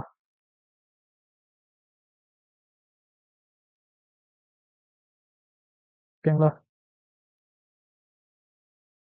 நம்மளுடைய ப்ராஜெக்ட்க்கு டைரக்ட்டா நம்ம வந்தாச்சு. ஸோ இப்படிதாங்க ஒரு லிங்க்க வந்து நம்ம கிரியேட் பண்ணி அதுல இருந்து நம்ம எடுக்கிறது தான். நம்மளுடைய சைட் வந்து பப்ளிஷ் ஆயிடுச்சு. ஓகேங்களா? நம்ம சைட் வந்து இந்த சைட் என்ன ஆயிடுச்சுன்னு சொன்னா பப்ளிஷ் ஆயிடுச்சு. லிங்க் நான் காப்பி பண்ணாம விட்டுட்டேன் பாருங்க. ம். இத காப்பி பண்ணி இப்போ நான் என்ன செய்றேன்னு சொன்னா, புதுசா ஒரு இப்போ என்ன பண்ணேன், சர்ச் பார்ல போய் அந்த லிங்க்க வந்து பேஸ்ட் பண்றேன். பேஸ்ட் பண்ணிட்டு நான் என்டர் தட்டுனேன்னா, எனக்கு என்னுடைய ப்ராஜெக்ட் காட்டிடுச்சு பாருங்க. ஸோ அந்த லிங்க்க நீங்க நீங்க ஹோஸ்ட் பண்றதுல லிங்க் எடுத்து நீங்க கரெக்ட்டா சேவ் பண்ணி வைங்க. லிங்க் எல்லாம் ரெஸ்யூம்ல சேவ் பண்ணி வைங்க. அப்பதான் அது லிங்க் இல்லன்னா மிஸ் ஆயிடும். ஸோ உங்களுடைய இந்த ப்ராஜெக்ட் வந்து இப்போ வெப் சர்வர்ல பப்ளிஷ் ஆயிடுச்சு. ஸோ இது போல நீங்க என்னென்னலாம் ப்ராஜெக்ட் பண்றீங்களோ எல்லாத்தையும் நீங்க வெப் சர்வர்ல போய் பப்ளிஷ் பண்ணுங்க. உங்களுக்குன்னு ஒரு ஸ்ட்ராங் போர்ட்ஃபோலியோவ நீங்க கிரியேட் பண்ணுங்க. நான் சொன்னதெல்லாம் புரிஞ்சிருக்கும்னு நினைக்கிறேன். ஸோ இந்த GitHub பத்தி. நம்மளுடைய பேஜ நம்ம கிரியேட் பண்ணோம். லிங்க்க வாங்கணும். வாங்கி நம்ம ப்ராஜெக்ட் வந்து பப்ளிஷ் பண்ணியாச்சு. ஓகேங்களா? நம்மளோட ப்ராஜெக்ட் பப்ளிஷ் பண்ணி முடிச்சாச்சு. ஓகே. லெவல் போனஸ்ல நம்ம GitHub உடைய ஒரு பேசிக்கான விஷயத்த தான் பார்த்துருக்கோம். நான் GitHub பத்தி ஒரு பெரிய வீடியோவே நான் தனியா போடுறேன். அதுல நெறைய கமெண்ட்ஸ் எல்லாம் இருக்கு. அதெல்லாம் சொல்லிக் குடுக்குறேன். இப்போ சின்னதா லைட்டா அந்த ஃப்ரேம் ஒர்க்ஸ மட்டும் டச் பண்ணிட்டு போயிடுவோமா? ஃப்ரேம் ஒர்க்ஸ்னா என்னன்னு சொன்னா, இப்போ ஜாவா ஸ்கிரிப்ட் நீங்க எழுதுறீங்கன்னு சொன்னா, ஜாவா ஸ்கிரிப்ட் பெருசு பெருசா இருக்கும் கோட். ஸோ அந்த கோடெல்லாம் ஆ நீங்க ஜாவா ஸ்கிரிப்ட்ல போய் எழுதும்போது ரொம்ப காம்ப்ளெக்ஸா இருக்கும். ஸோ அதெல்லாம் நம்மள சிம்பிளா ஆக்கி குடுக்குறது தான் இந்த ஃப்ரேம் ஒர்க்ஸ் அப்படின்னு சொல்லுது. ஸோ அதுல இந்த ரியாக்ட் ஜேஎஸ்ன்ற ஃப்ரேம் ஒர்க் வந்து ரொம்ப பாப்புலரா இருக்கு. நீங்க லிங்க்டின்லயே போய் இந்த ரியாக்ட் ஜேஎஸ்க்கான ஒரு ஜாப் ஆப்பர்ச்சுனிட்டின்னு போட்டீங்கன்னா லைனா வரும். ஸோ ரியாக்ட் ஜேஎஸ்க்கு இந்த காலத்துல அவ்வளோ டிமாண்ட் இருக்கு. ஸோ இத படிச்சுக்கிட்டீங்கன்னா நல்லது. ஸோ இது என்னன்னு சொன்னா எ tool for making website interactive. So இந்த ரியாக்ட் ஜேஎஸ நீங்க யூஸ் பண்ணும்போது நீங்க HTML, CSS உடைய கோட்லாம் நீங்க பெருசா எழுத தேவையில்ல. நீங்க ரியாக்ட் ஜேஎஸ் உடைய கோட்லயே அது என்ன செய்யலாம்னு சொன்னா ஷார்ட்டா பண்ணி அது சின்ன சின்ன காம்போனன்ட்ஸா உருவாக்கும். அதான் சொல்றாங்க reusable pieces for building a web page. அது சின்ன சின்ன காம்போனன்ட்ஸா உண்டாக்கும். அத நம்ம என்ன செய்யலாம் சொன்னா ரீயூஸ் பண்ணிக்கலாம். ஒரு தடவை எழுதின அந்த கோட மறுபடியும் நம்மளால என்ன செய்ய முடியும்னு சொன்னா ரீயூஸ் பண்ண முடியும். விர்ச்சுவல் டாம், JSX இதெல்லாம் நம்ம ரொம்ப டீப்பா போக தேவையில்ல. இது என்ன செய்யும் சொன்னா ஸ்டேட் மேனேஜ்மென்ட் பண்ணும். அதாவது இந்த ரியாக்ட் ஜேஎஸ் இது உருவானது எப்படின்னு சொன்னா, இது வந்து ஒரு Facebook உடைய ஃப்ரேம் ஒர்க் இது. Facebookல அவங்களுடைய ஒரு காலத்துல Facebook வந்து அது எவ்வளோ லோடு இருக்கும். ஏகப்பட்ட யூசர்ஸ் இருப்பாங்க. ஒரு லைக்க கிளிக் பண்ணா கரெக்ட்டா அது அந்த நேரத்துல அது காட்டணுங்க. ஸோ உள்ள எவ்வளோ வேலை நடக்கணும் அங்க. ஸோ அவங்க என்ன செய்வாங்கன்னு சொன்னா, இந்த வேலையெல்லாம் மெயின்டெயின் பண்றதுக்கு அவங்க ரியாக்ட்ன்ற ஒரு ஃப்ரேம் ஒர்க்க உருவாக்குனாங்க. ஸோ ஒரு காலத்துக்கு அப்புறம் அவங்களுடைய அந்த Facebook வந்து ஒரு ப்ராப்பரான மெச்சூரான ஸ்டேட்க்கு வந்ததுக்கப்புறம் இந்த ஃப்ரேம் ஒர்க்க வந்து என்ன செஞ்சாங்கன்னு சொன்னா, அவங்க அப்படியே பப்ளிக் ஆக்கிட்டாங்க. ஸோ இது ஒரு நல்ல ஃப்ரேம் ஒர்க் இது. நெக்ஸ்ட் ஃப்ரேம் ஒர்க்க பார்ப்போமா? நெக்ஸ்ட் என்னன்னு சொன்னா ஆங்குலர் ஜேஎஸ். அது வந்து ரியாக்ட்ன்றது அது Facebook உருவாக்குனது. இந்த ஆங்குலர் ஜேஎஸ் வந்து Google உருவாக்குனது. அவ்வளோதான் வித்தியாசம். இது வேலைக்கு இது முக்கியமான வேலை என்ன செய்யும்னா, two way data binding. Two way data பைண்டிங்னா என்ன சொன்னா, இப்ப நீங்க சின்னதா ஜாவா ஸ்கிரிப்ட் ஏதாவது சேஞ்ச் பண்றீங்கன்னு சொன்னா, அது HTMLலயும் அந்த வெர்ஷனுக்கு ஏத்த போல அது என்ன செய்யும்னு சொன்னா, அது சேஞ்ச் ஆகும். இந்த போல வேலை தான் இது செய்யுது. அதே போல இது SPA சப்போர்ட். அதாவது சிங்கிள் பேஜ் அப்ளிகேஷன் சொல்றோம். சிங்கிள் பேஜ் அப்ளிகேஷன் சொன்னா, முன்ன காலத்துல ஒவ்வொரு பேஜ நீங்க தாண்டி போகணும்னு சொன்னா, அது லிங்க் கிளிக் பண்ணி நீங்க அடுத்தடுத்த பேஜ் போக வேண்டியதா இருக்கும். அப்படி இல்லாம இதுல என்ன செய்ய முடியும்னு சொன்னா, சிங்கிள் பேஜ்ல என்ன செய்யலாம்னு சொன்னா, நீங்க ரீலோட் பண்ணாம அத நீங்க இன்டராக்ட் பண்ணலாம். அதிலேயே நீங்க எல்லா விஷயங்களும் பண்ணிக்கலாம். ஸோ அதான் இங்க ஆங்குலர் ஜேஎஸ். நெக்ஸ்ட் வந்து Vue.js வந்து இப்போ கொஞ்சம் ரீசென்ட்டா வந்தது. இதுவும் என்னன்னு சொன்னா ஜாவா ஸ்கிரிப்ட் உடைய ஃப்ரேம்வொர்க். இதுவும் அதே போல ரியாக்ட் எப்படி யூஸ் ஆகுதோ, அதே போல ரீயூசபிள் பார்ட்ஸ் மாரி தான் இதுவும் யூஸ் ஆகும். இதுலயும் அந்த ரிஆக்டிவிட்டி அந்த நீங்க HTML ஏதாவது சேஞ்ச் பண்ணீங்கன்னா, ஜாவா ஸ்கிரிப்ட்ல ஏதாச்சும் அது சேஞ்ச் ஆகும். அது போல விஷயம் இதுலயும் இருக்கு. இதுவும் வந்து ஒரு சிங்கிள் ஃபைல் காம்போனன்ட்ஸ். ஸோ இந்த இந்த ஃப்ரேம் ஒர்க்ஸ் பற்றிலாம் நம்ம என்ன செய்யலாம்னு சொன்னால் தனித்தனியாகவே வீடியோ போடலாம். இதெல்லாம் தனித்தனியாகவே என்ன செய்யலாம்னு சொன்னால் வீடியோ போடலாம். நீங்கள் செய்ய வேண்டியது என்னன்னு சொன்னால் சேனலை சப்ஸ்கிரைப் பண்ணி லைக் பண்ணி கமெண்ட்ஸில் உங்களுக்கு தேவையானதெல்லாம் என்னன்னு சொல்லி சொல்லுங்கள். உங்களோட சேனலுக்கு தான் அடுத்து கொஞ்சம் சப்போர்ட் பண்ணுங்கள்.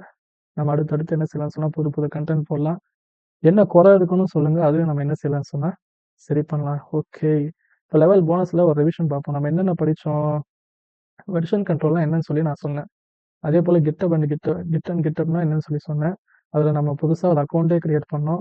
அக்கௌண்ட் கிரியேட் பண்ணது மட்டும் இல்லாமல் உள்ள ஒரு ரெப்போ கிரியேட் பண்ணோம். ரெப்போ கிரியேட் பண்ணது மட்டும் இல்லாமல் நம்ம என்ன செஞ்சோம், கோட் ஸ்பேஸ்னால் என்ன, அதுக்குள்ளே நம்ம வெப் சர்வர்லேயே எப்படி போய் கோட் பண்ணுறது அப்படின்னு சொல்லி பார்த்தோம். அப்புறம் கிட்டப் பேஜ் ஒன்று கிரியேட் பண்ணி அதில் என்ன செஞ்சோம்னு சொன்னால் நம்மளுடைய ப்ராஜெக்டுடைய ஒரு லிங்க்கே நம்ம என்ன செஞ்சோம்னு சொன்னால் கிரியேட் பண்ணோம். லிங்க்கை கிரியேட் பண்ணி நம்மளுடைய ப்ராஜெக்டை வெப் சர்வரில் பப்ளிஷ் பண்ணோம். அடுத்தது ரியாக்ட் ஆங்குலர் வியூஜேஸை பற்றி ஒரு சின்னதாக விஷயங்களை பார்த்தோம். ஓகேங்க, நம்மளுடைய ஹெச்டிஎம்எல்ல இவ்வளோ நேரம் நீங்கள் பார்த்தது ஹெச்டிஎம்எல் வந்து கம்ப்ளீட்டாக முடிஞ்சிடுது. லெவல் 4ஓடய என்ன ஆச்சுன்னு சொன்னால் ஹெச்டிஎம்எல்ல கோட் பண்ணுறது முடிஞ்சிடுச்சு. இந்த லெவல் 5 நான் என்ன ஆகிட்டேன் சொன்னால் 5 அண்ட் போனஸை சேர்த்து ஒரே வீடியோவாக ஆக்கிட்டேன். இதோட நம்மளோட ஹெச்டிஎம்எல்லுடைய ஃபுல் விஷயமும் கம்ப்ளீட் ஆகிடுச்சு.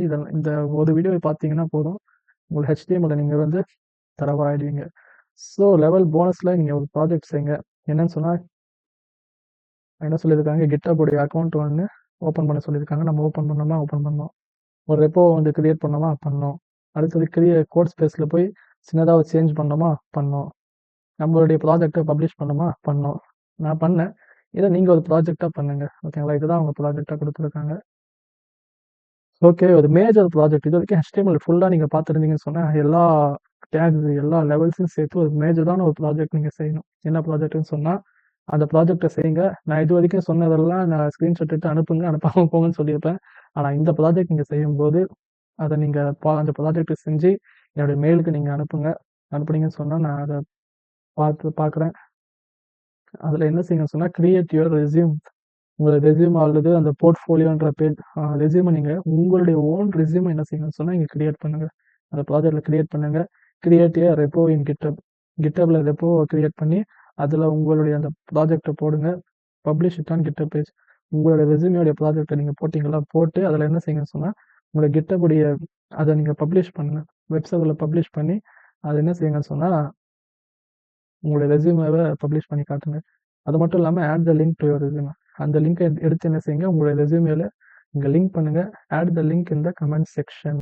அந்த லிங்க் எடுத்து அவரோட கமெண்ட் செக்ஷனில் அவர் பசங்களுக்கு சொல்கிறாரு. இப்போ நம்ம கிட்ட படித்தவங்க நம்ம கமெண்ட்டில் என்ன செய்யுங்க, அந்த லிங்க்கை கொஞ்சம் பேஸ்ட் பண்ணி விடுங்க. நானும் பார்த்து எப்படி தான் பண்ணியிருக்கீங்கன்னு சொல்லி பார்ப்போம். ஸோ அந்த ரெஸ்யூமேவை நீங்கள் கெட்டப்ன்றது அது வந்து ஒரு ரொம்ப யூஸ்ஃபுல்லான விஷயம் தாங்க. நான் சில விஷயம் சொல்லாமல் விட்டுட்டேன். இப்போ நம்ம எப்படி சின்னதாக சேஞ்ச் பண்ணோம், ஸோ அதே போல் நீங்கள் ஒவ்வொரு ஃபைலாக போய் நீங்கள் என்ன செய்யலாம்னா, இப்போதைக்கு HTML ஃபைலை மட்டும் வச்சுருக்கோமா, இப்போ நீங்கள் என்ன செய்யணும்னு சொன்னால் ஒரு ரெஸ்யூமேவை HTML சொல்லி கொடுத்துருக்கேன்னு சொன்னால் HTML வச்சு உங்கள் ரெஸ்யூமே கிரியேட் பண்ணிடுவீங்க. இப்போ அதில் CSSம் நான் சேர்க்கணும். எப்படிப்பா சேர்க்குறதுனா, நீங்கள் கெட்டப்பில் போட்டிங்கன்னு சொன்னால் அங்கே இருக்கா, இப்போ என்ன செய்யலாம்னு சொன்னால் உங்களோட CSS ஃபைல் VS கோடில் இருக்கும். அதை தூக்கி அந்த கிட்டப்பில் நீங்கள் சேர்த்துட்டீங்கன்னு சொன்னால் இப்போ அந்த HTMLோட CSSம் சேர்ந்துடும். ஸோ இப்படி தான் ஒன்றா கொண்டு போய் நம்ம என்ன செய்யறதுன்னு சொன்னால் கிட்டப்பில் சேர்க்குறது. ஸோ இது வரைக்கும் நீங்கள் HTML முடிச்சிருந்தீங்கன்னு சொன்னால் இந்த ப்ராஜெக்டை செய்யுங்க. ப்ராஜெக்ட் செய்கிறது மட்டும் இல்லாமல் கீழே வந்து நான் அந்த சர்டிஃபிகேட்கான லிங்க்கை நான் கொடுக்குறேன். அது அவங்களோட யூடியூப் கோர்ஸோட சர்டிஃபிகேட். அதை பற்றி நான் லெவல் 4 சொல்லியிருக்கேன். பார்க்காதவங்க அதை போய் பாருங்கள். அந்த சர்டிஃபிகேட்லாம் எப்படி நம்ம உள்ளே போய் எடுக்கிறதுன்னு சொல்லி. ஸோ அதுக்கான சில கொஸ்டின்ஸ் கேட்பாங்க.